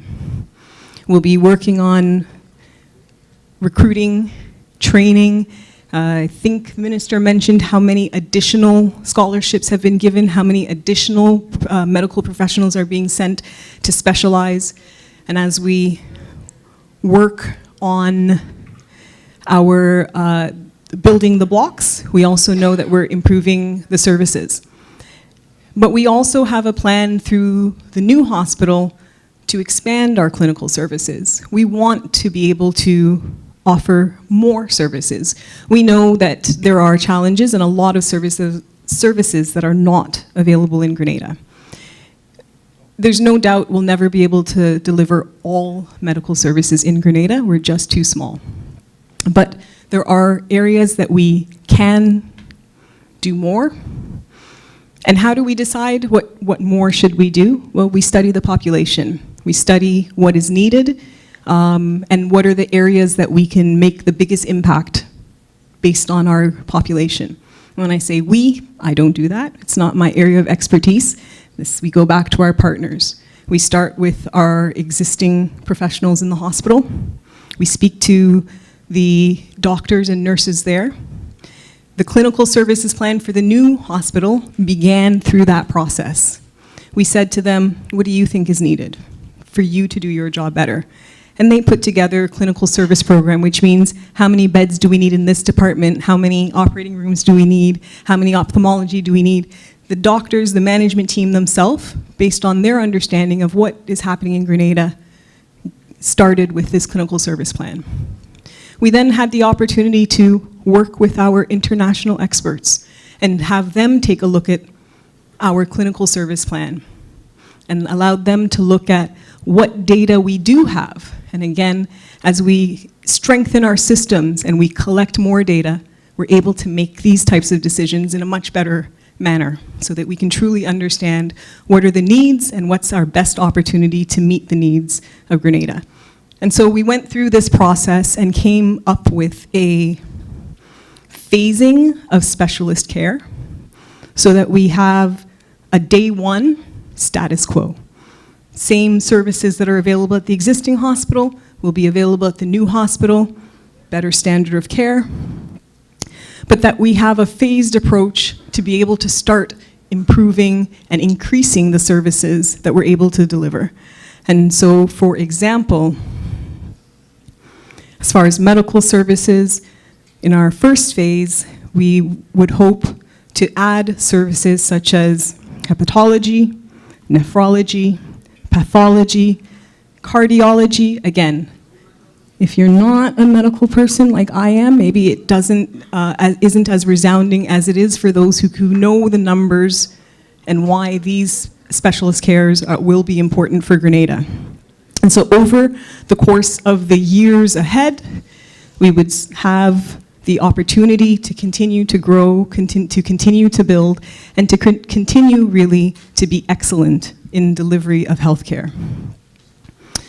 And as I say excellent in delivery of healthcare, I have to also take a moment to specify the goal to become accredited. And really, currently, there are no internationally accredited medical institutions in the Caribbean region. So this is a significant one. And what we want to achieve is called JCI, Joint Commission International. And it's just a standard. And it's just a standard that's internationally recognized.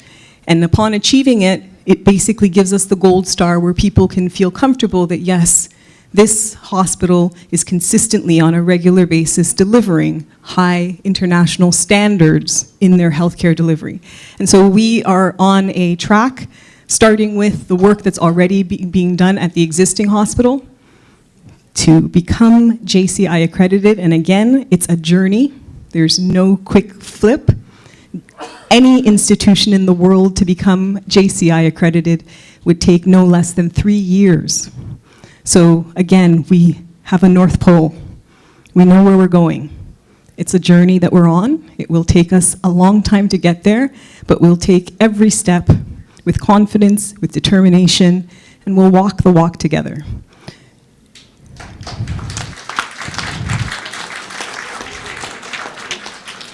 Akil, can you hear me? And so that concludes my presentation. I'll leave you with just a video to give you some of the vision that we have, and then we're happy to answer your questions.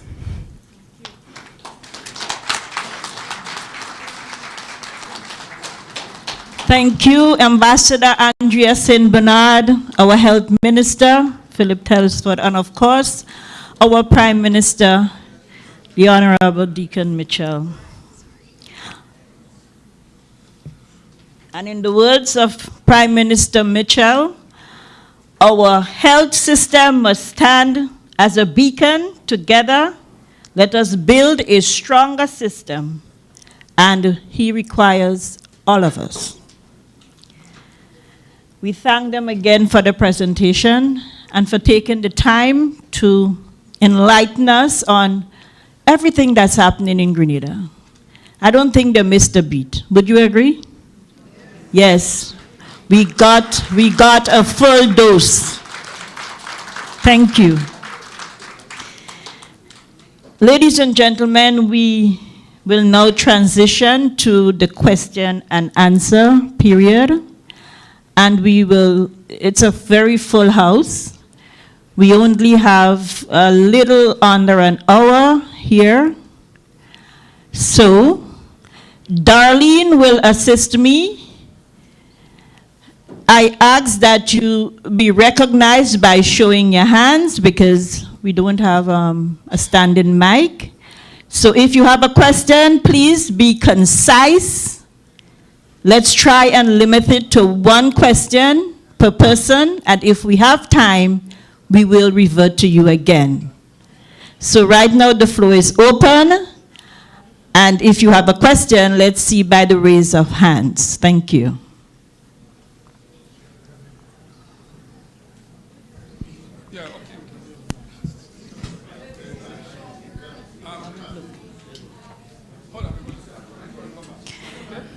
Or you can stand as well, because it's sort of difficult to see you. So you stand and we will be able to recognize you better.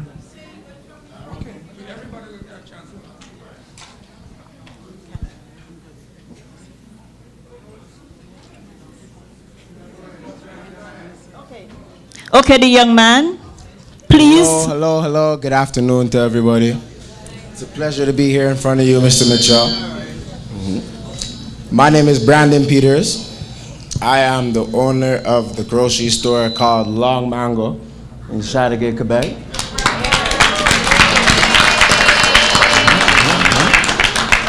Thank you. And also the owner of the beauty salon that we just opened 2 weeks ago, which is called LM House of Beauty.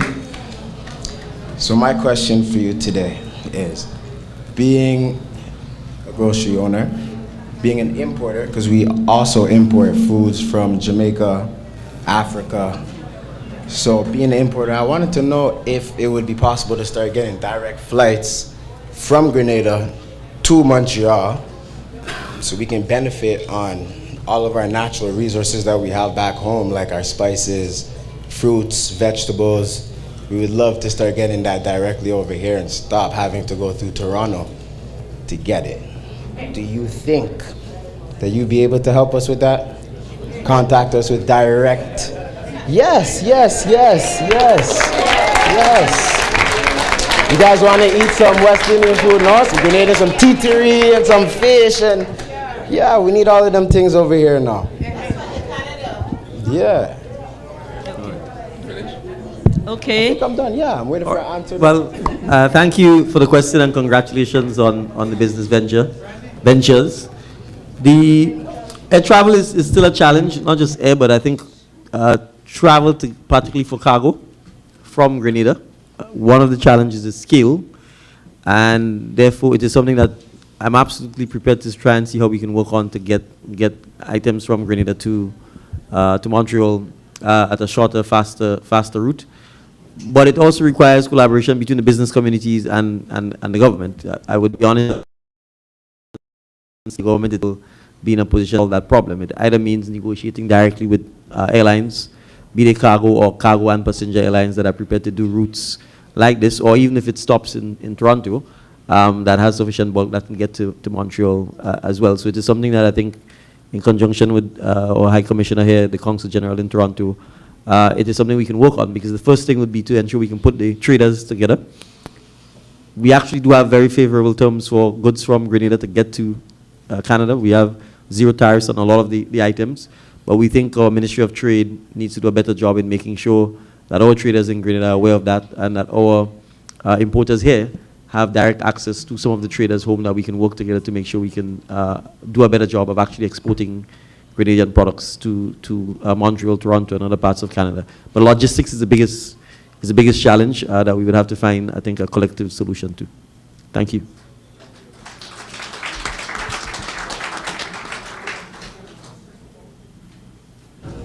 Good night. Sorry about that. I have a big voice. Comrade, first I want to say, well, my name is Desmond Williams. I'm known to the panel. Welcome to Montreal, comrade. Thank you. I hope that we're going to be able to see you again. My question really, well, first to the Minister of Health. Pertaining to the drugs, the prescription, the pharmaceutical department in the Ministry of Health. I know there was always a shortage of, according to what we hear outside here, there's a shortage of drugs and people have to put their hand in their pocket to pick up the drugs and different things. Can you tell me what is the situation right now, if it's the same or if it's being improved? I could leave that question to you. And after, I will just ask the common leader, I'm from River Road, as you know, the best place in Grenada. And, comrade, the river, the project that started by the previous government, right? And there's a hold up right now. And I know it's something that I speak to my friends on the River Road about. It's something on the mind pertaining to the project getting completed. I just want to ask you if you have any information or if you could just shed any light on that project for me, please, comrade. All right. Thank you, Mr. Williams, for that question. As I said earlier before, most of what you hear, about 90% of those things are untrue. But I'll answer your question this way. The government of Grenada has a list of drugs that it carries. We cannot carry all the drugs.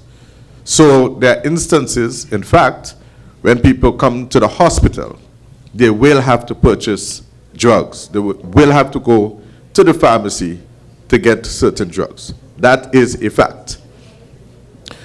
However, our system has improved immensely, but we are nowhere where we want to be. We have not been having stockouts, but in terms of the system being able to monitor the drugs, what we have in stock or inventory in real time, we have engaged a consultant to work with us developing a system that will be able to inform the pharmacists, inform management, inform the central medical stores how much drugs are on hand, what's the reorder level, when to reorder, and all of that. So that is being worked on right now.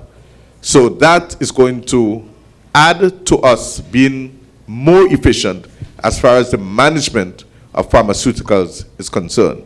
But in the context of stockouts, we have not been having stockouts. People will claim that they are stockouts simply because we do not carry certain drugs. That is a fact, because we are unable to carry all the drugs. People human beings are very dynamic. We have a number of different complaints that we face with on a daily basis. And so we just simply cannot able to manage all of it. Just as how we cannot do all of the treatments at a hospital, it's the same way we cannot carry all of the drugs.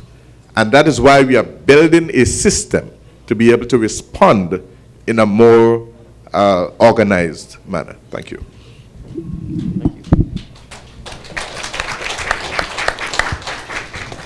Thank you. On the River Road project, what's outstanding is the construction of 1 or 2 bridges and the completion of the wall from what I would call the portion that will take you back from the postal shop back to the stadium. When we got into the office, we were faced with, I think, about a $40 million bill for the 2 bridges. And so at the time we were re-evaluating whether the type of bridges that were being proposed was cost effective and whether we needed 2 as opposed to 1 bridge. Now the humpback bridge, as you know, is in a sense antique, and discussions were as to whether we could simply make it a pedestrian bridge and leave it. The engineers have come back and said that the risk with leaving it is that the debris from the river when it comes down could get trapped, and then you can have flooding. So after a lot of back and forth, including whether we should do steel bridges, and initially they suggested we could have changed them to steel bridges, but then they came back and said, if you do steel bridges, you'd have to lift the road so high that it would pose a problem. So we back now to the fact that it will have to be concrete bridges.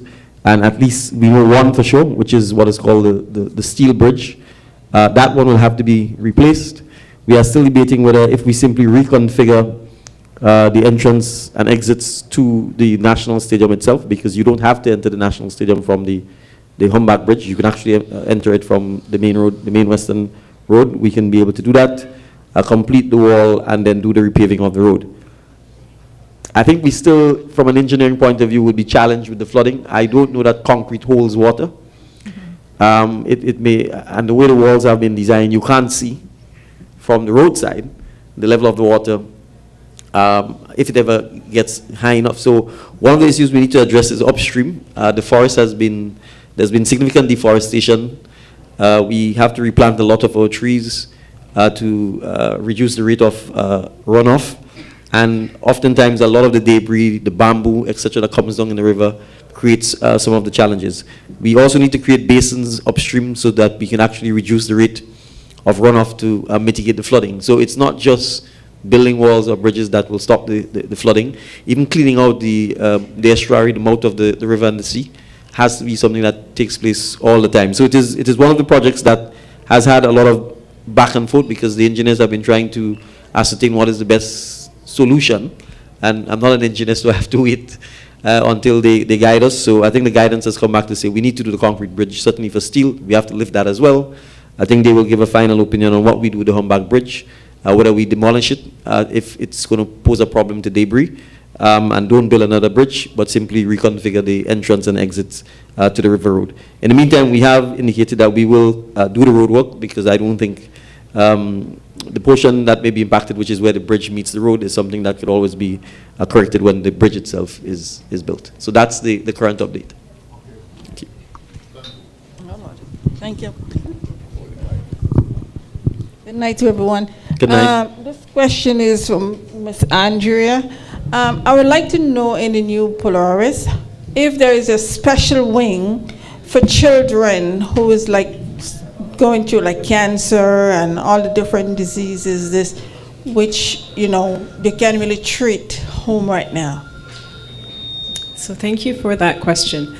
One of the features that we are planning for in the new hospital is what I'll describe as a hospital within a hospital. So we want to definitely pay a lot of attention to maternal and child care. So we'll have a wing dedicated specifically to mothers and children, which was a significant difference and advancement from our current system, which is really just male-female wards. So we expect and anticipate that this will significantly increase the quality of care for children and mothers. The reality, however, is, as I said before, is we will never be able to offer every service. And so there are still some illnesses, unfortunately, that we wouldn't be able to treat within Grenada. Cancer is definitely one of the sicknesses that has been identified as over-prevalent. We would like to see less of it in Grenada. And because it's something of significance, we are looking to increase services for cancer care. We won't get all the way there, but we will be adding some levels of cancer treatment as we phase and increase services at the new hospital.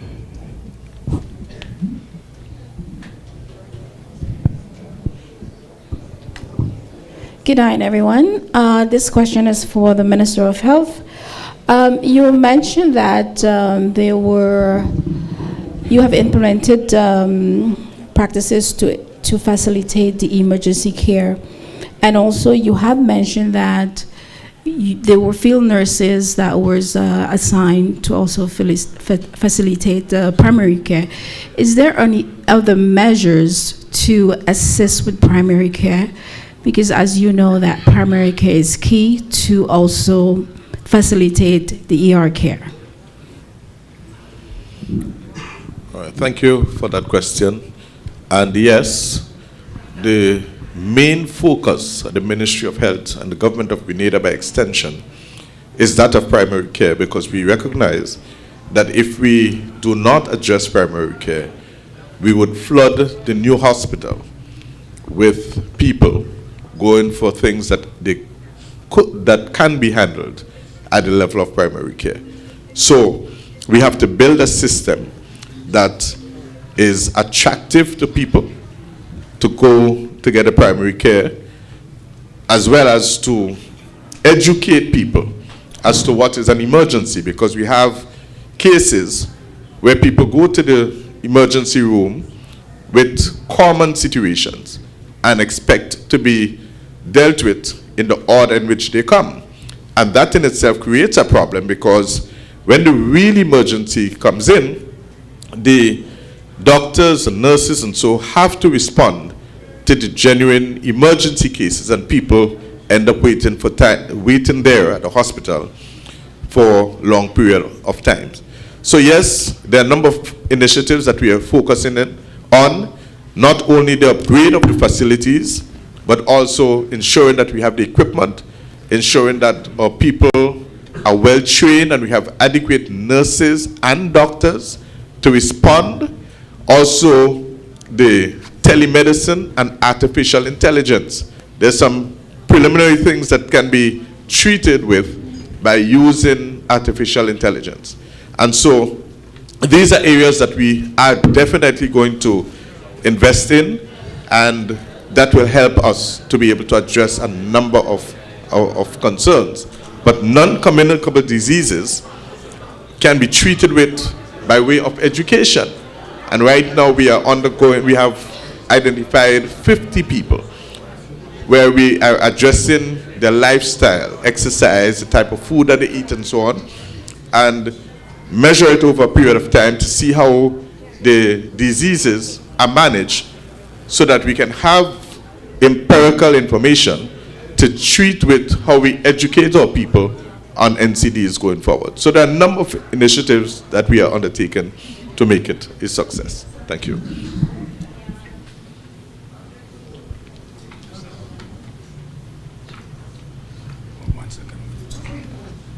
That's all the question? Oh, okay. Hi, good evening, everyone. My name is Devon Grenade. My question is to anyone who would answer. You said that you are invested in the people, and that is amazing, but is there a way for the people to invest in themselves by opening up the project to be publicly invested in?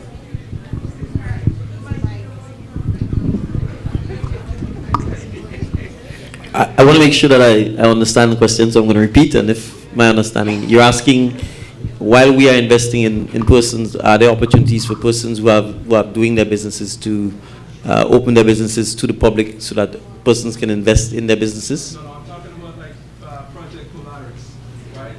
For such a large project, is there a way for the public to be able to invest in that project? Okay, sure. I'll let Mr. Manad answer. Yes. I love your question. We want all of the help that we can get, and we want all of the partnership that we can get. So yes, there are ways. There's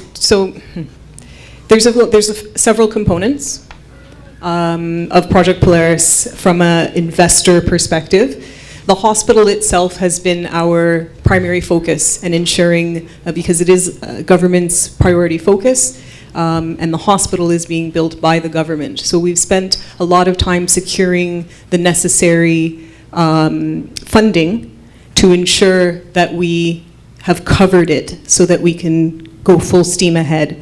But we continue as we secure. So currently we have secured $185 million US of debt, highly concessional. All of it is below 1.5% interest, 10 years of over 20 years. So it's a large number, but it's a significant success for Grenada to have raised funds on those terms to be able to invest into a project like this. And so it was necessary and very important for us that we have a quantum of money in the first instance that allows us to go full steam ahead, because as the Prime Minister has said, there's no turning back now. This project is going to get done. But as we continue forward, we are still looking for financing. We need more financing to complete the hospital itself, and then quite significantly, the plans that we have for the surrounding land, which is, I think, an excellent opportunity, a very dynamic opportunity for interested investors. That, again, is the opportunity to build economy. The amenities that would surround the hospital, other office buildings that allow for additional medical services, private sector to come in and deliver. We envision that the property offers an excellent opportunity for resort. We expect that with the increased volume of persons in the area, the need for the medical professionals within the hospital, that there's a natural opportunity to build a housing development as well. And so there are significant business opportunities that are going to continue to be, that we will be developing, that we will be notifying Grenadians, diaspora, all private persons interested in really partnering with the government as an investor in this larger project. So stay tuned, we'll definitely have more information for you. I want to add, because it wasn't said, we are accepting donations and contributions towards the hospital. So, and we're leading by example. The Cabinet of Ministers have donated 1 month of their salary each year towards the hospital project to demonstrate our own personal commitment to the hospital. If you go on the Prime Minister's office website or the Government of Grenada website, you can see a link. You can click on the link and you can donate. So we are also, that's why I gave the mic, so perhaps I can let Ms. Inman also speak about the charity aspects of the project, and so I'll let her speak a little bit about that, because we are actually seeking donations, contributions. You know, if you're a millionaire and you want to donate, we're happy to name a wing after you, if you want to build it. So let me have Ms. Inman just speak a little bit about that. Thank you, Prime Minister. It was remiss of me not to have mentioned it. We absolutely are accepting your donations.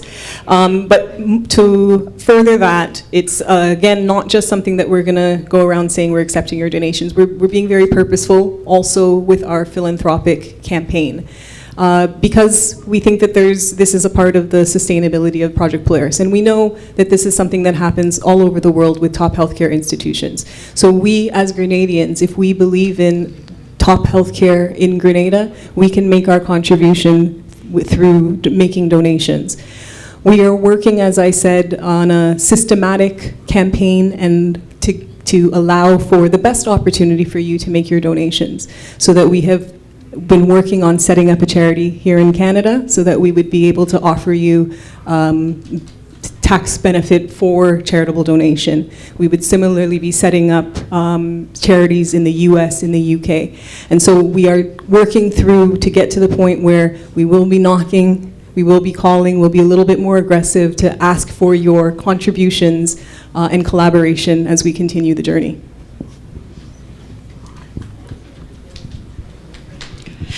Hi, good evening. My name is Karen Castle, and my question is to the Health Minister.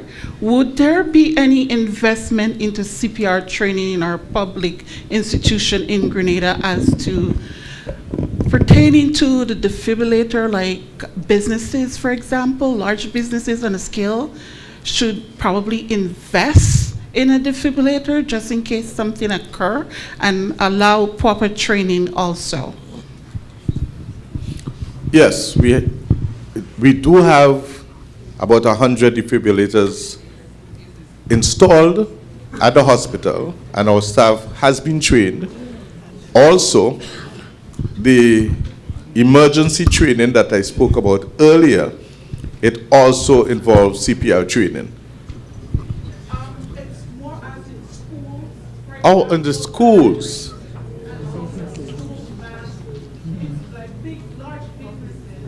Okay. Yes. Yes, and you're quite right. Yes. Yes. So these are things that we are working on as we speak. Yeah, thanks. I can add a little bit on this. The Prime Minister's office, starting with the Prime Minister's office, as recently as, Ms. Leslie, how long ago?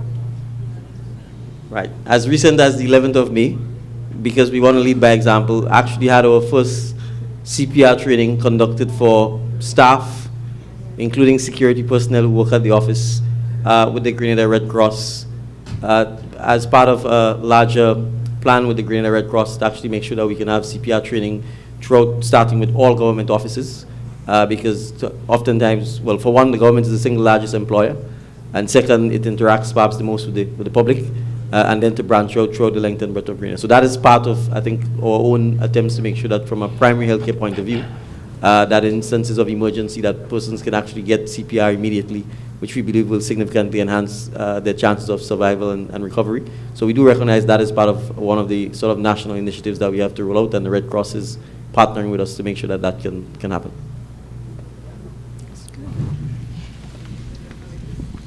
Hi, my name is Troy Edwards. My question for you is, so a lot like you were saying earlier, and even me and this gentleman was talking, if the diaspora was to vote, they would vote for you guys for sure. We have however, if you speak to a lot of people in like the countryside or like, I would say poorer people, they often say NDC is a party for the rich and they don't do much for the poor. So they will speak a lot of times on the fact that programs like Imani or certain roads that were being built were stopped. And then you would have the new National Party preying on the poor, like saying the NDC has no empathy for the poor. Like these people, what would you say for them so that they vote for you for the next election? Because well, I could just talk about some of the things we've done for people. Right. Right. We've raised the minimum wage to $1,200. When we got in office, many of the same persons, the Imani trainees, persons who've been training for 10 years, 6, 7, 8 years, were making $700 and $800. We raised that to 12. We have transitioned most of the Imanis out of training into full-time employment.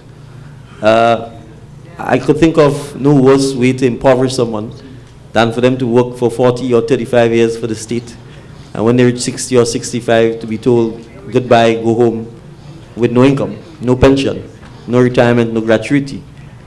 We complied with the law and our constitutional obligations. We restored pensions for public servants, and public servants who are established public servants going forward will continue to get their pensions. We've created a new pension fund so that the thousands of Grenadians who are working for the government with irregular type employment arrangements could now actually contribute towards a pension scheme so that when they retire, they can get pensions. We've done very basic stuff. I mean, there are workers, like cooks in our primary schools, who for 20, 30 years, all their lives, made less than 1,000 EC dollars. That's 500 Canadian dollars a month. Yeah. And when they leave, in many instances, we're leaving with nothing. Right? We've ensured that when they leave now, they at least get 500 EC dollars every month. They too have benefited from the increases in the minimum wage. Now, if you are quote unquote poor and you can't afford to send your child to school, we've eliminated all school fees in Grenada.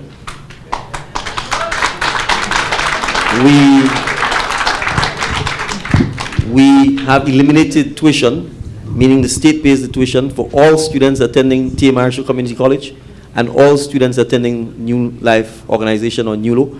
NULO, for example, has seen a significant increase in the number of persons going to NULO simply because of the fact that their parents no longer have to pay the tuition or the school fees associated with that. We have partnered with Montreal University to create the first generation of university goers, so that if no one in your family ever had the opportunity to go to university, you get a scholarship through the government of Grenada and Montreal University to go to university. I mean, I can go on and on. We have piloted a school bus program because transportation is very expensive in Grenada, and in many instances, particularly for persons coming from the rural communities, if you have to come to school, where we have piloted a school bus program that allows children to get access to transportation for free, paid for by the state, ensuring that we can track the buses, that there are cameras in the buses, we can monitor what's happening, all part of ensuring that, again, persons who are disadvantaged can ensure that their children go to school. We've eliminated the cost of the school meals. The school meals are free. So again, if your child is coming from a disadvantaged background and the parent is making an excuse that they can't feed them or give them breakfast, then at least you know if the child goes to school, that the child, in fact, has a meal. The SEED program, which is the famous program that everybody talks about, SEED actually is about support for education enhancement. It's not a pension. And it was designed to support parents who may be financially disabled or disadvantaged by ensuring that they were getting financial support to send their children to school. Not only have we kept the program, we've actually increased the amount of benefits that people can get under the program. So the truth is almost all of the flagship social safety net programs have been sustained, enhanced, expanded. I can talk about housing. This administration has provided more housing support to Grenadians than any other administration since Grenada has become an independent country. I'll give you an example. We've sold the apartments that were built by the people and government of China. A single apartment on the former Minister of Housing, before he became the Minister of Health, is sold for 45,000 EC dollars. You can't buy a car in Grenada for 45,000 EC dollars, right? The double bedroom apartment is selling for 75,000 EC dollars. And we've partnered with the credit unions and the financial institutions to make the financing much more affordable. So I can go on and on. The bottom line is that we don't wish to prey on people. What we want to do is ensure that we can give them a step up, a lift up, and also encourage them to understand that being on government assistance or government aid is not going to make you well off if you're not prepared to work, if you're not prepared to be productive, if you're not prepared to educate yourself, if you're not prepared to build yourself. Government assistance can only take you so far, right? And I am unapologetic about stating that our value system was not one built on government handouts or built on laziness or built on entitlement. It's built on hard work. It's built on education. It's built on productivity. And there is no country in the world that is successful if its people are not prepared to work and educate themselves. Okay, we only have time for 4 more questions, unfortunately. Let's go. The pleasant good evening, everyone. My question is concerning the birth certificates.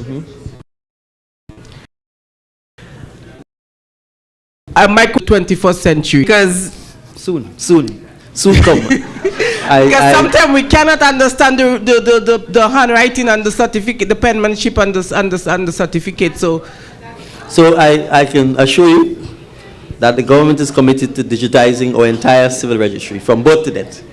Right? As late as last week, Friday, at I think 10:11, myself and the new Minister for Information, Communication, Transformation, Digitization, Honorable Ron Redhead, we were actually meeting with some potential partners to really begin to transform the government's civil registry system.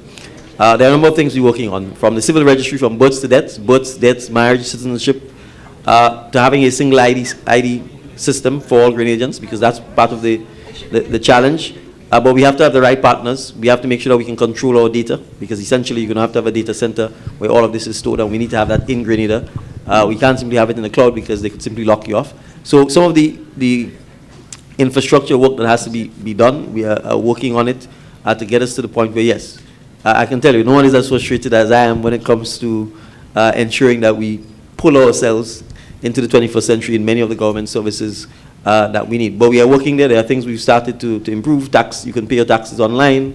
You can pay for a lot of government services online, but there's still a lot of work to do. But we assure you in the next 12 to 24 months that there'll be significant changes in some of those areas. Okay. Hi, my name is Lisa McLaren.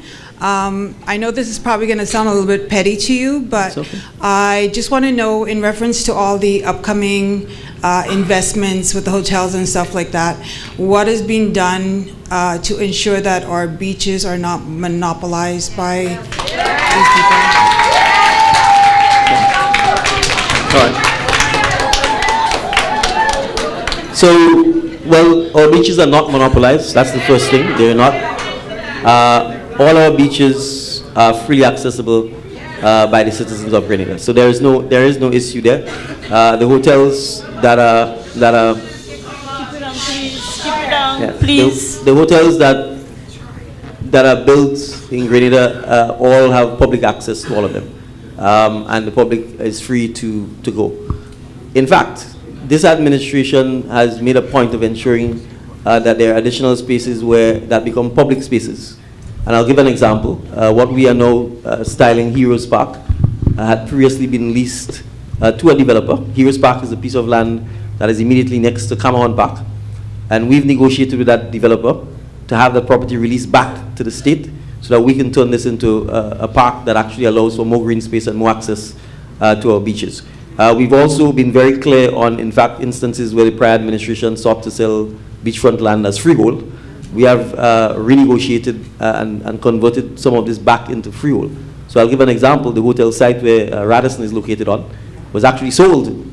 The freehold was sold by the prior administration to someone, not the actual tenant. We've bought back that freehold from that person so that the land could remain leasehold, so that future generations of Grenadians, regardless of what happens 90 years, 95 years from now, could do so. And we've made a point. Another example is the site that is now Kawana Bay, which was the old Flamboyant Hotel site. That site was also sold freehold by the former administration. And we've actually negotiated back and converted it back into leasehold so that the developer who is going to develop it actually only has a lease for the site. So it's not just about access to the beach, it's also about land that is strategic and important from a patrimony point of view to make sure that they remain leasehold and that developers simply operate on their lease so that in future time to come, if they don't develop, if they don't deliver on the things they say they will deliver, then as a government we have the opportunity to step in, terminate the lease and be able to use the land for whatever purposes. So we are very, whether it's BBC, whether it's Grandlands Beach, the public has access to all of our beaches. Bathway, Lever Up, there's no issue there. And certainly this government will stand by the right of the public to have access to all our beaches.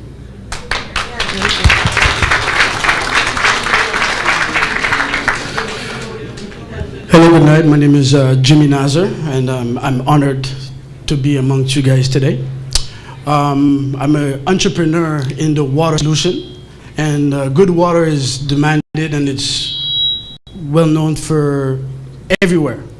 My question is, if one day that I'm tired of this cold weather in Canada, and I would love to bring my technology example to Grenada, is there any programs that exist for us to be able to migrate smoothly to the country and able to help the economy? I mean, you can migrate smoothly right now. The homecoming, maybe it's a good opportunity for me to segue into the homecoming. I'm not sure who's controlling the screen. If we can go on the homecoming website, we can look at all of the activities and I can point out some of the opportunities for us to migrate. It's quite easy to do business in Grenada. You know, there are no restrictions. You can come back home, form your company. You could start business now. You don't have to wait till you migrate. There are opportunities now, especially if it's water technology, whether it's through NOASA, whether it's through some of the private companies that produce water now, whether you want to set up your own company. There are significant opportunities in the water business.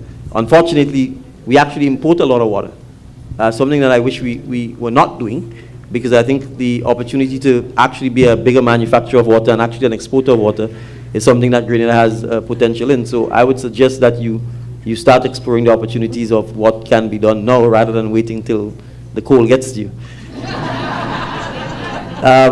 But you can certainly contact the Grenada Industrial Development Corporation, or GIDC, or what I'm styling Invest Grenada. They're a one-stop shop that sort of walk you through what you need if you want to start a business in Grenada.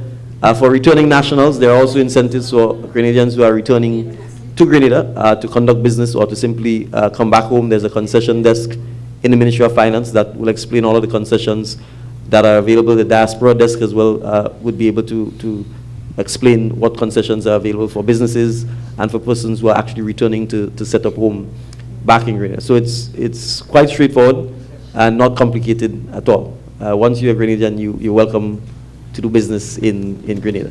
And contrary to what people think, oftentimes you don't need to involve the government.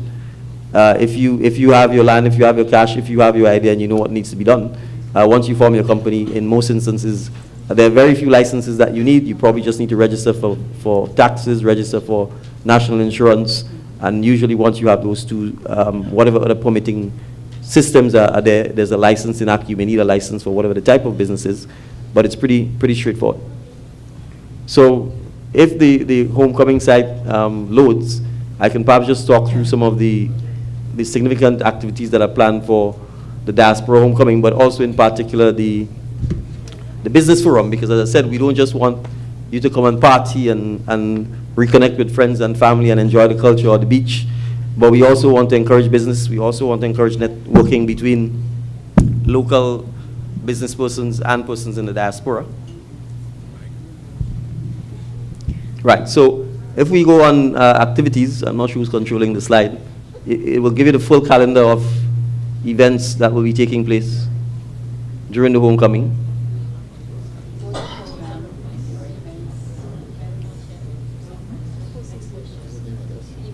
If you go on events, right, so we are there. Right, so the first event is the Arrival Day, which is on the 21st, and that actually starts with a church service at the church service is going to be in Point Salines at Gateway Assembly. Gateway Assembly is located when you leave the airport and you come up probably about a couple hundred meters on the first sharp corner to your left. There's a big, I'm being told by His Excellency what used to be known after you pass what used to be called Hotel California. The building after that on the corner, it's a large church, and that's where the Thanksgiving Mass will start. Registration will begin on the Monday. There would be a welcome cocktail by the Honorable Joseph Andal, Minister for Foreign Affairs.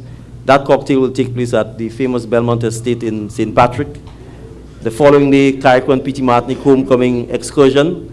That's a one-day excursion for those who've probably never been to Carriacou and P.T. Martinique, and I can tell you, despite the attempts by Hurricane Beryl, Carriacou is more beautiful today than ever. P.T. Martinique is more beautiful today than ever. The beaches,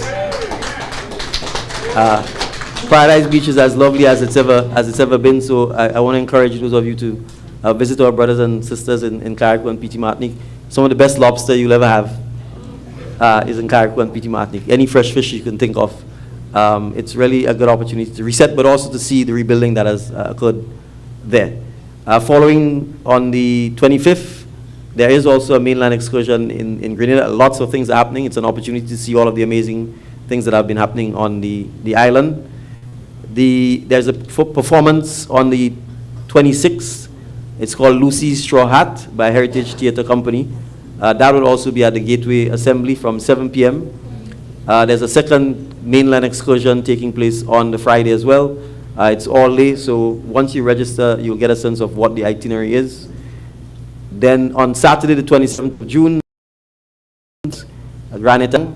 It's a culinary and cultural experience in the Grenada rainforest. I think something that may be a once-in-a-lifetime experience, so you get to really see how Grenada could be transformed. Then we have a foundation launch and brunch for T.A. Marshall Community College. It is really an opportunity to see how we can use the diaspora to strengthen TAMCC and to support a lot of the students who are there. The famous Montmartre's breakfast, Sunday the 28th of June. Every last Sunday in the month, Montmartre's village hosts its monthly breakfast at Montmartre's pasture. It's an amazing event, fun-filled, lots of good Grenadian food, and an opportunity to see everybody. It's a family event, so we encourage you to come. We are going to have a National Spice Replanting Day on the 28th of June. As you know, the hurricanes have devastated a lot of our rainforests, devastated a lot of our spices. And when Janet blew down a lot of the spices and a lot of the forests in 1955, they were replanted. And those of us like myself who came after Hurricane Janet benefited from our foreparents replanting our spices. So we want to make sure we give an opportunity for the next generation of Grenadians to benefit from our replanting of our spice. So it is not about whether we will benefit from that tree or whether we will sit in the shade of that tree, but making sure the next generation of Grenadians benefit and can sit in the shade, but more importantly, can reap the spices and maintain Grenada's brand as a spice island. We can't be the spice island, and when you come, there's no spice to see. On Saturday the 27th as well, there's Jefferson live in concert. Now, Jefferson Ramirez, if you haven't seen him, is one of the most amazing performers in Grenada. He's really a treat, so I'll encourage you to go out and look at him in concert. Then we have Rhythm and Spice, a Rotary Club of Grenada Sunday brunch and pre-carnival fete experience. The Rotary people know how to throw a party. So if you're a Rotarian or you have friends of Rotarians, I will also encourage you to attend that event. Then we have Weepan Fest, a vibrant celebration of steel pan, food, drinks, craft. It will be on the Carnage, obviously one of the most picturesque areas in Grenada, so it's an opportunity to mingle, to mix, and to enjoy our steel pan. We then have on the 29th of June, Give Back Community Initiative. It's really designed for members of the diaspora to determine how they wish to give back to the communities or the villages that they're from, or those that you wish to adopt. On the 29th, Fisherman's Birthday in Guelph. So those who are from Guelph, I don't think I need to say anything about Guelph. It doesn't sleep. It's the most exciting place in Grenada, and it's produced some of our best well-known athletes and cultural performers. So it's Kirani James' song. It's also Mr. Killatong, and obviously it's our fishing village. So we want you to celebrate our fishermen. Then we have 3 Diaspora Forum and Marketplace Days. The first is a homecoming business forum and networking, and that's the point I was making to the gentleman who talked about the water business. We really want an opportunity for our businessmen or professionals in Grenada and in the diaspora to meet, to brainstorm, to see how we can partner and invest. There are significant areas that we think the diaspora can invest in. A perfect example that is mutually beneficial is housing. We know many of you may want to retire and come home, but our housing sector is nothing like what it is in Canada or perhaps most developing or developed countries. If you want to build a home in Grenada, you have to get the financing, you have to find the land, you then have to go find a contractor and hope this contractor delivers. But we need to get to the point where businessmen, landowners, and contractors can actually come together and build housing development, and you can simply come and buy the home, right? So that is the investment and that is the partnership we need. We know you're used to that, and we think you have a unique opportunity to invest, to come back, to bring your talent, your expertise, your entrepreneurship to be able to help us solve the housing challenge we have, not just for Grenadians, but actually for people in the diaspora. And I can speak from personal experience. My mother relocated from Canada 4 years ago, 5 years ago when I got into public life, and it took her forever to find a house, right? Because there just is there aren't housing developments where 10 or 15 or 20 homes are being built and you can go buy a home. So we really do think this is one area, housing in particular, where the diaspora can make a significant investment opportunity for persons in the diaspora and be successful at it. So this is just part of what we want to talk about when we're having that business network forum. There will be Festival of Flavors in St. David's, again, a culinary experience. Then there's also the diaspora, so there are 3 diasporas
the upgrade of the mental health facility is also happening.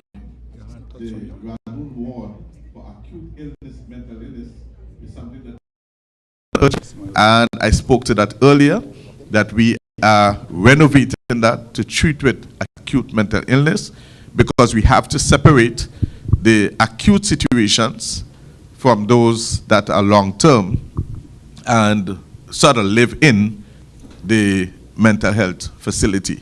So a lot of stuff is happening as far as that is concerned, the capacity building, upgrade of the facilities. As a matter of fact, in every health center in Grenada, there is a mental health office that people go into to get service.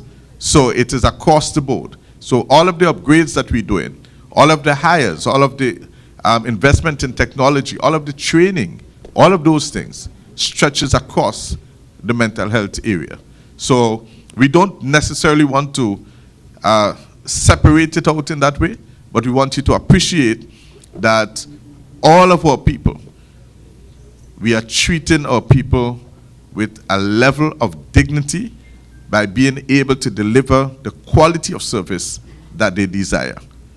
Thank you.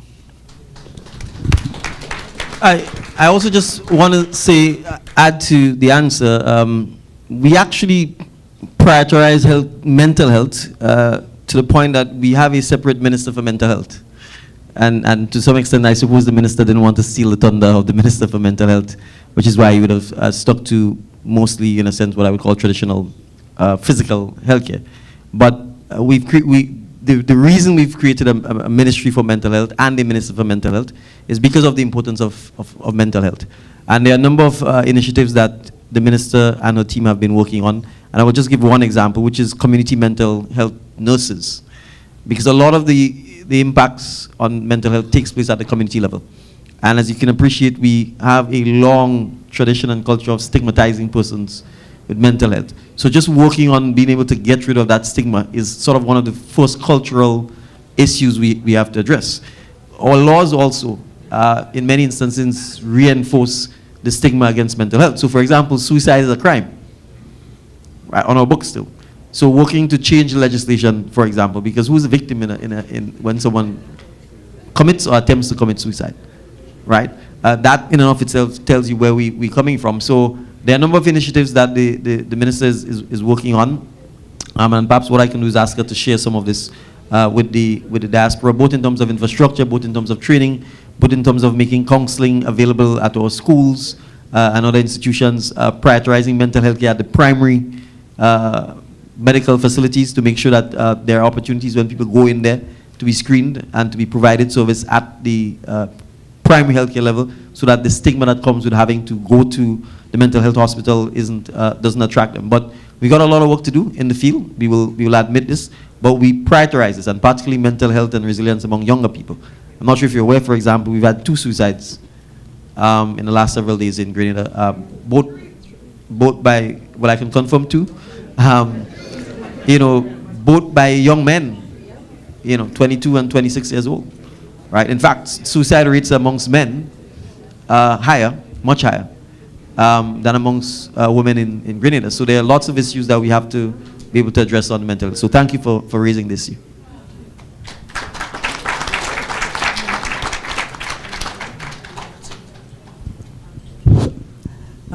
Good evening. My name is Ann Janice Farry. Thank you for finally making the trip. We really, really appreciate this. Thank you. I wish to take this opportunity to congratulate you and your delegation and your team for undertaking this valiant project, Polaris. Of course, a lot of us, when we come home, we're always complaining about the medical system. So it's great that this is happening, where you will be getting state-of-the-art healthcare system in the future. So this will encourage us to come more, and as well maybe move back to Grenada, because it is one of the hindrances, especially when you're aging, to make a decision to return to Grenada. In terms of questions, I want to ask our health minister I know that you've given updates on medical centers in various areas. It is my understanding that there is a commitment to reestablish a center in Birch Grove. And I did not hear any updates, so can we have an update? Thank you. Yes, as the Minister for Infrastructure, I will give the update. We are committed to rebuilding the Birch Grove Medical Center. It's a commitment we've made. The Member of Parliament for the area that encompasses Birch Grove has been very keen on holding our feet to the fire to make sure that happens. We have done the designs at the Ministry of Infrastructure. I think the next step for us to tender the documents to contractors so that we can get estimated sums for billing. And once that's done, then it's a question of awarding a contract for that to happen. So what I can do is once I have confirmation from the team as to where we are in terms of the actual tendering process, the bidding process, then we can provide the update. But we are committed to ensuring, in fact, I think Birch Grove, notwithstanding all that has been listed, at a political level, because of what the commitment we've made to the MP for the area, we are committed to making sure that Birch Grove gets the health center.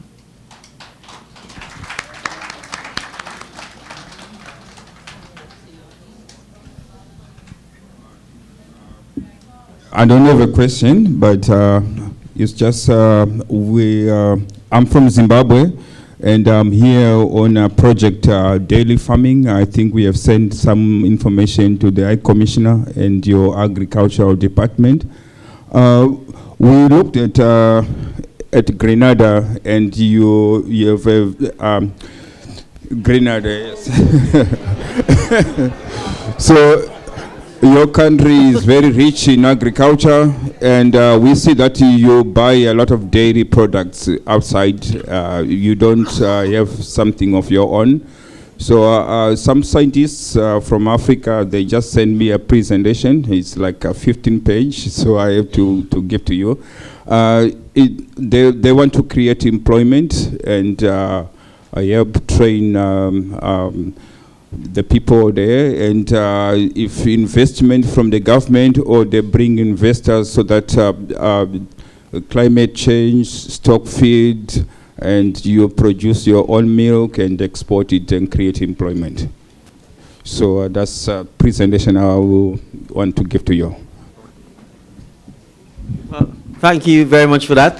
And I will certainly task the High Commissioner with making sure that he follows up with you, and we get the presentation. Food security is a critical issue for us.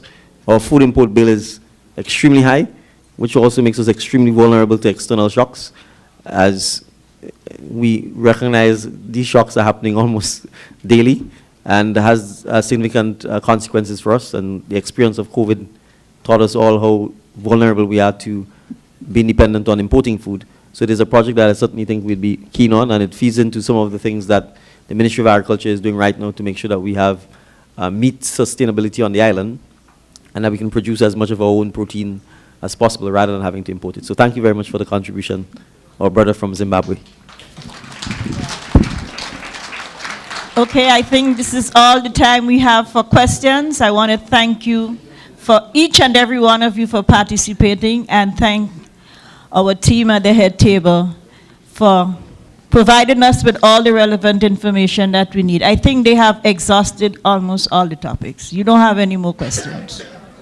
You'll be leaving here with a belly full, right? Prime Minister and team, do you have any final words for us before we wrap the evening?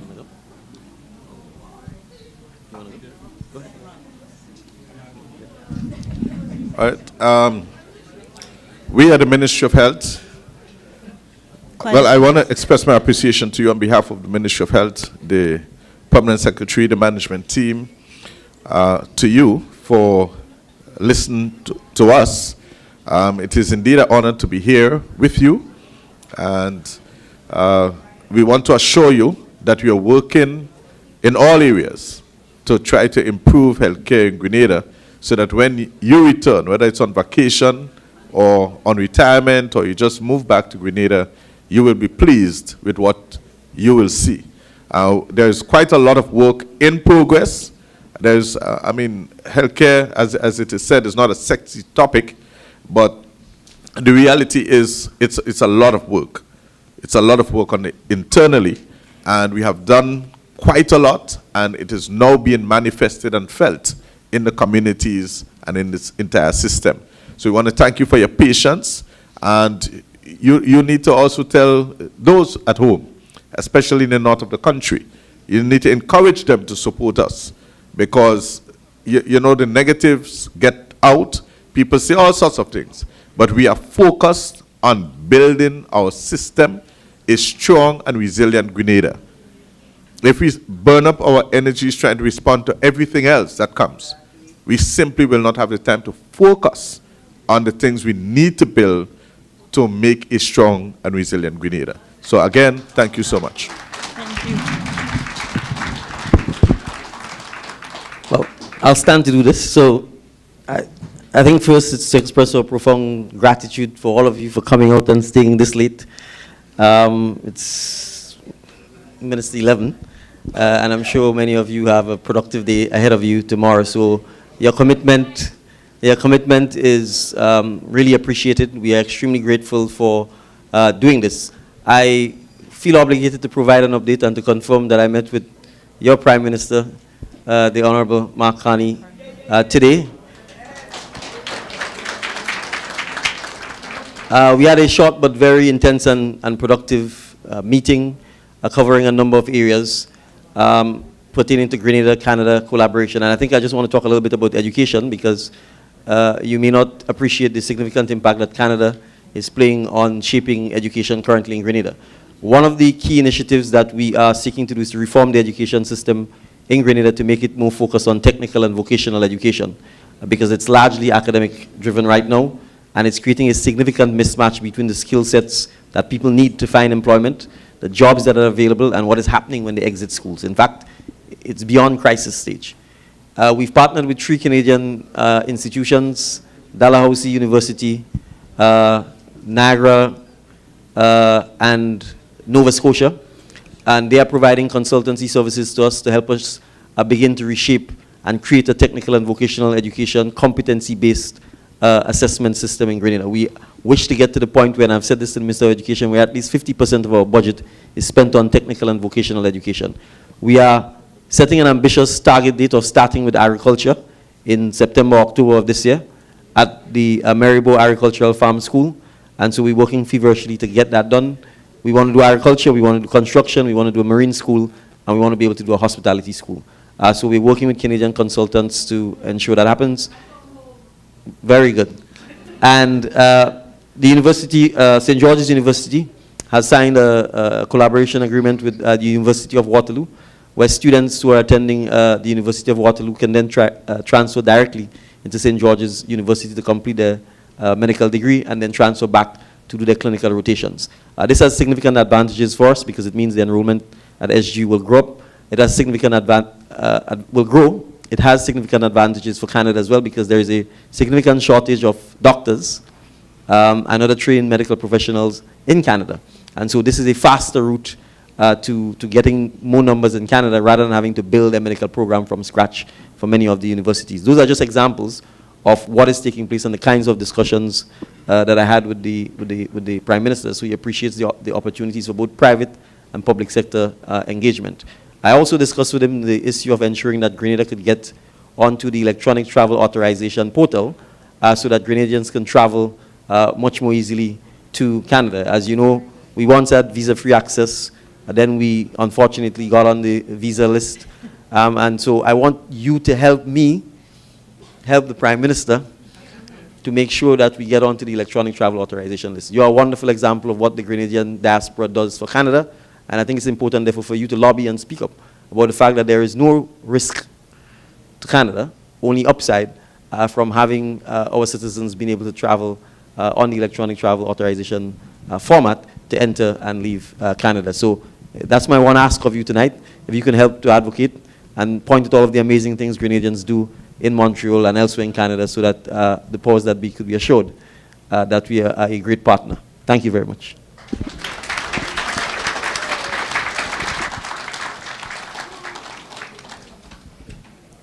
Okay, I think that's it for the panel. We have 2 housekeeping things to do. We have a raffle. As I told you, the High Commission Office will like to keep communication flowing, so we ask that you provide your name and your email address. It's only for communication, for updates, okay? So we have a raffle of those who responded when they got the email for this town hall, and for Secretary Tamara will assist us with that. We will be raffling a drink, Clark's Coat rum. Yeah? So. What is that? Sorry, Rivers. You see, I don't drink. River. Okay, so we're going to do this quickly. Just let Tamara do it.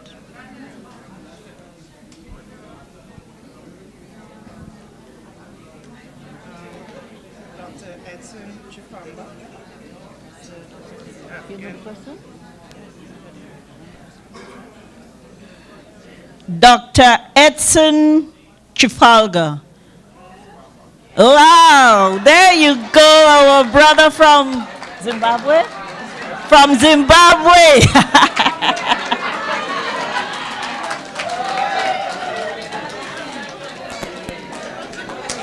There you go. Okay, but nonetheless, congratulations. Yeah, I exchange. This is for the Prime Minister.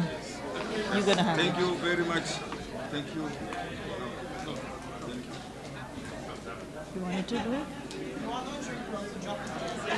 Yeah. And what about the cake now? And finally, we have, we love to do parties in Montreal. We're exceptional, Prime Minister. We're really exceptional. And when you're voting for the best diaspora community, I'm putting you on the spot here. You know Montreal won it. Anyways, yes, we win. Hands down, we win. The 8,000 of us, we won. Right? We have a cake. Yeah, we have a cake. Prime Minister is sticking 2 cakes, one tonight and one tomorrow night. And it is his favorite cake. A buddy told me so. So, Prime Minister, would you do us the honors?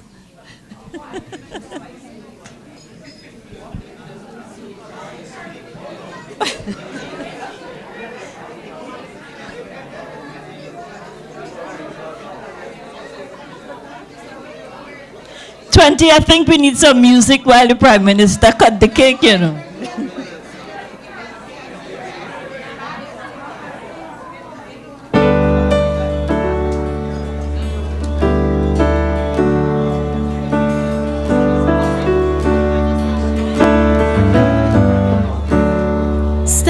As we celebrate the 4th anniversary of our National Democratic Congress government, this is an honor.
Yes, and yes. We got to say thanks to Montreal for this amazing, this great town hall event here in. Let me get my headphones in properly. Right, yeah. So we'd like to thank the folks here in Toronto. Sorry, in Montreal. I'm getting my cities mixed up. Montreal, Toronto is on Saturday. We're going to be there on Saturday. So I want to say thank you, guys. This is such an amazing event. We had a great time.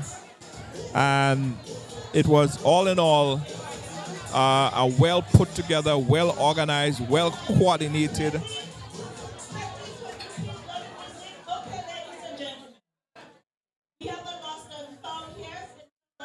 Someone lost something.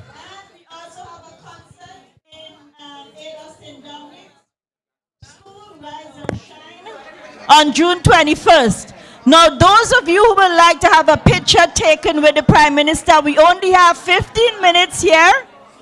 Please line up and in an orderly fashion. Yeah. So, yes, guys. So, Saturday, we're going to be in Toronto. And I can't wait to touch down in Toronto because we have so many people in Toronto. Big up to Louise. Big up to everyone who has anticipated our entrance there, prepare for us like they did here in Montreal. I must say that coming into Montreal here, everywhere and everybody that you see, they want to invite you in, they want to give you something to celebrate your Grenadianism with. The Grenadians here in Montreal, they are patriotic, very patriotic, very, very patriotic Grenadians, right? And they support and they love Grenada. So stay there.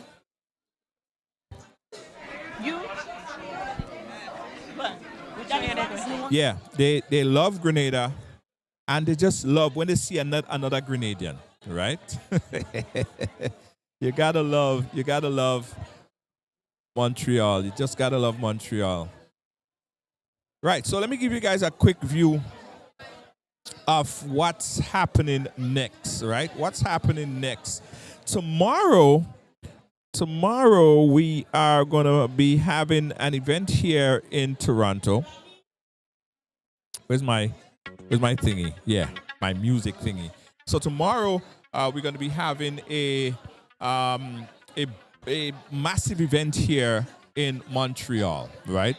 And following that massive event, where we're inviting everyone to come out and celebrate, we're gonna head off to Toronto. And in Toronto, big up to Louise. I have a ticket. I believe I have a ticket. Louise gave me a ticket to give away for that event tomorrow. But here's what I'm gonna give away that ticket on Ridealong live page. So if you want to win and be a part of the event in Toronto, if you're in Toronto or you're going to be in Toronto on Saturday, I have a prize for you. And that prize is to be a part of the ball there in Toronto on Saturday. All right? Prepare for that. Yes. Prepare for that. Yeah. Canada, take care. Yeah, they say make sure Canada take care of the Prime Minister. Yeah, everyone is up at the front right now and they're taking pictures with the Prime Minister and they're having such a time. Thank you, Avi. How you doing? Thank you so much. Ali, big up yourself. Thank you so much.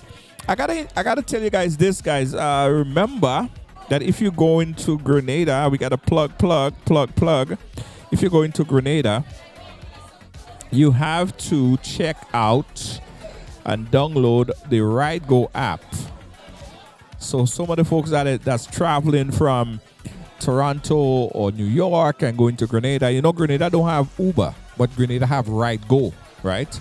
So once you get on the airport, you know what you have to do. Just like how when you get in JFK, you know what you have to do. You just tap the app and get a RideGo. All right, so download the RideGo right now in the App Store. Log in. Go into the App Store right now, guys. In fact, that link that I placed there, just click that link and create a quick account. It takes about 2 minutes. Not 2 minutes, a minute and a half to set that up. and then you're all good to go. So download the Ride Go. Go ahead and download the Ride Go right now. Remember, Grenada don't have Uber, you know. So yeah, Ride Go. So when you get in Grenada, you gotta check out. You gotta download the Ride Go. Thank you so much to Mr. Jerry Hopkins, the Consul General of Grenada in Canada. I'm gonna see you on Saturday as well. Louise and everyone over there in Toronto, New York City, and around the diaspora. We love you. We thank you. We appreciate you so much. Who else we have? Wonderful event. Yes, it was a wonderful event. Well organized, well put together. Massive turnout. Let me tell you guys. Everybody turned out to be a part of this event here tonight. Everybody. Thank you so much. Yeah. You guys downloading Ride Go? Before you leave, you got to download the Ride Go. Everybody, go in and download the Ride Go. Go into the App Store and download the Ride Go. So when you're in Grenada, you ain't begging nobody for a ride. Hey, let me get a ride now. Hey, Brethren, give me a ride now. I stranded in Granny Town, or I stranded here, or I stranded in. No more stranded. No more stranded. Once you got a Ride Go, you're good to go. Right? Right, Betty Ann? Tell them. Once you download the Ride Go, you're good to go. Absolutely. Thank you so much. Bernadette, Yvette, Thomas, thank you so much. We appreciate you. Yes. Absolutely, guys. So this is where I say good night to everyone. Thanks to our production crew and Carla helping me behind the scenes with camera and stuff like that. It has been an amazing event thus far. And we expect to do something similar, or even, or probably they say it might be even bigger. Imagine that. They say that it might be even bigger in Toronto. Could you imagine? Bigger in Toronto. I can't imagine. They're gonna need like a whole auditorium or two for the event that they're looking to have. Yes. Good night, everyone. Thank you so much. Catch you guys again. See you guys in Toronto. Peace out and good night. There's a new way to move in Grenada. Ride Go. Ride Go is here.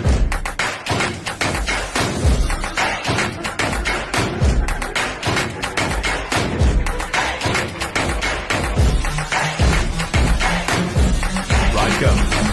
Where do you want to go? Welcome to the island's boldest ATV experience. The only tour daring enough to bring you this level of excitement, freedom, and adrenaline. Feel the power. Conquer rugged trails. Experience breathtaking views. Ride beyond the ordinary. Feel the power. This is not just a tour. This is the power of Ride ATV. Get ready for fun. Get ready for excitement. Get ready to ride. Book now at ride.gd or call 473-422-1011. Ride ATV. Adventure starts here. For Grenada to realize its true potential, we must all be a part of nation building. From every corner of the world, our sons and daughters carry the spirit of the Spice Isle in their hearts through culture, innovation, investment, and service. Now is the time to come home to your beautiful Tri-Island state, to reconnect with our roots, share our knowledge, to inspire our youth, and to help shape a stronger, more resilient economy for generations to come. We are all part of the collective journey to shape the future of our nation. Together, we are building a nation we are proud of, a nation defined by opportunity, unity, and purpose. Grenada is more than a place on the map. It is our heritage, our future, our home. We look forward to welcoming you. So brothers and sisters, yellow!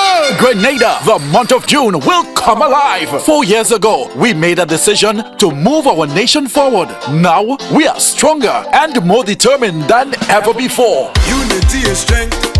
and we getting stronger. On Sunday, June 21st, the National Democratic Congress invites you to the biggest celebration of progress, hope, and the people-centered leadership at the Montreal Plainfield for the NDC's 4th anniversary mega rally. Yellow fever. Under the powerful theme, 4 years stronger, you, me, us. Thousands will gather in one voice, one heart, and one vision for Grenada's future. Now we give them yellow, yellow, yellow, yellow, yellow, yellow, yellow fever. Come hear the leadership shaping tomorrow. The Most Honorable Prime Minister Dickon Mitchell, Honorable Andy Williams, the South Boss, Honorable Ron Redhead, Senator Claudette Joseph, Honorable Philip Telesford, and more. Experience live performances, electrifying energy, powerful messages of transformation, and the unstoppable spirit of the people of Grenada as we celebrate fathers across the nation and the world. Contact your constituency office for transportation. Bring your flags, bring your family, and most importantly, bring your yellow. Sunday, June 21st from 5 p.m. NDC Mega Rally 2026. 4 years stronger. You, me, us. Things happening.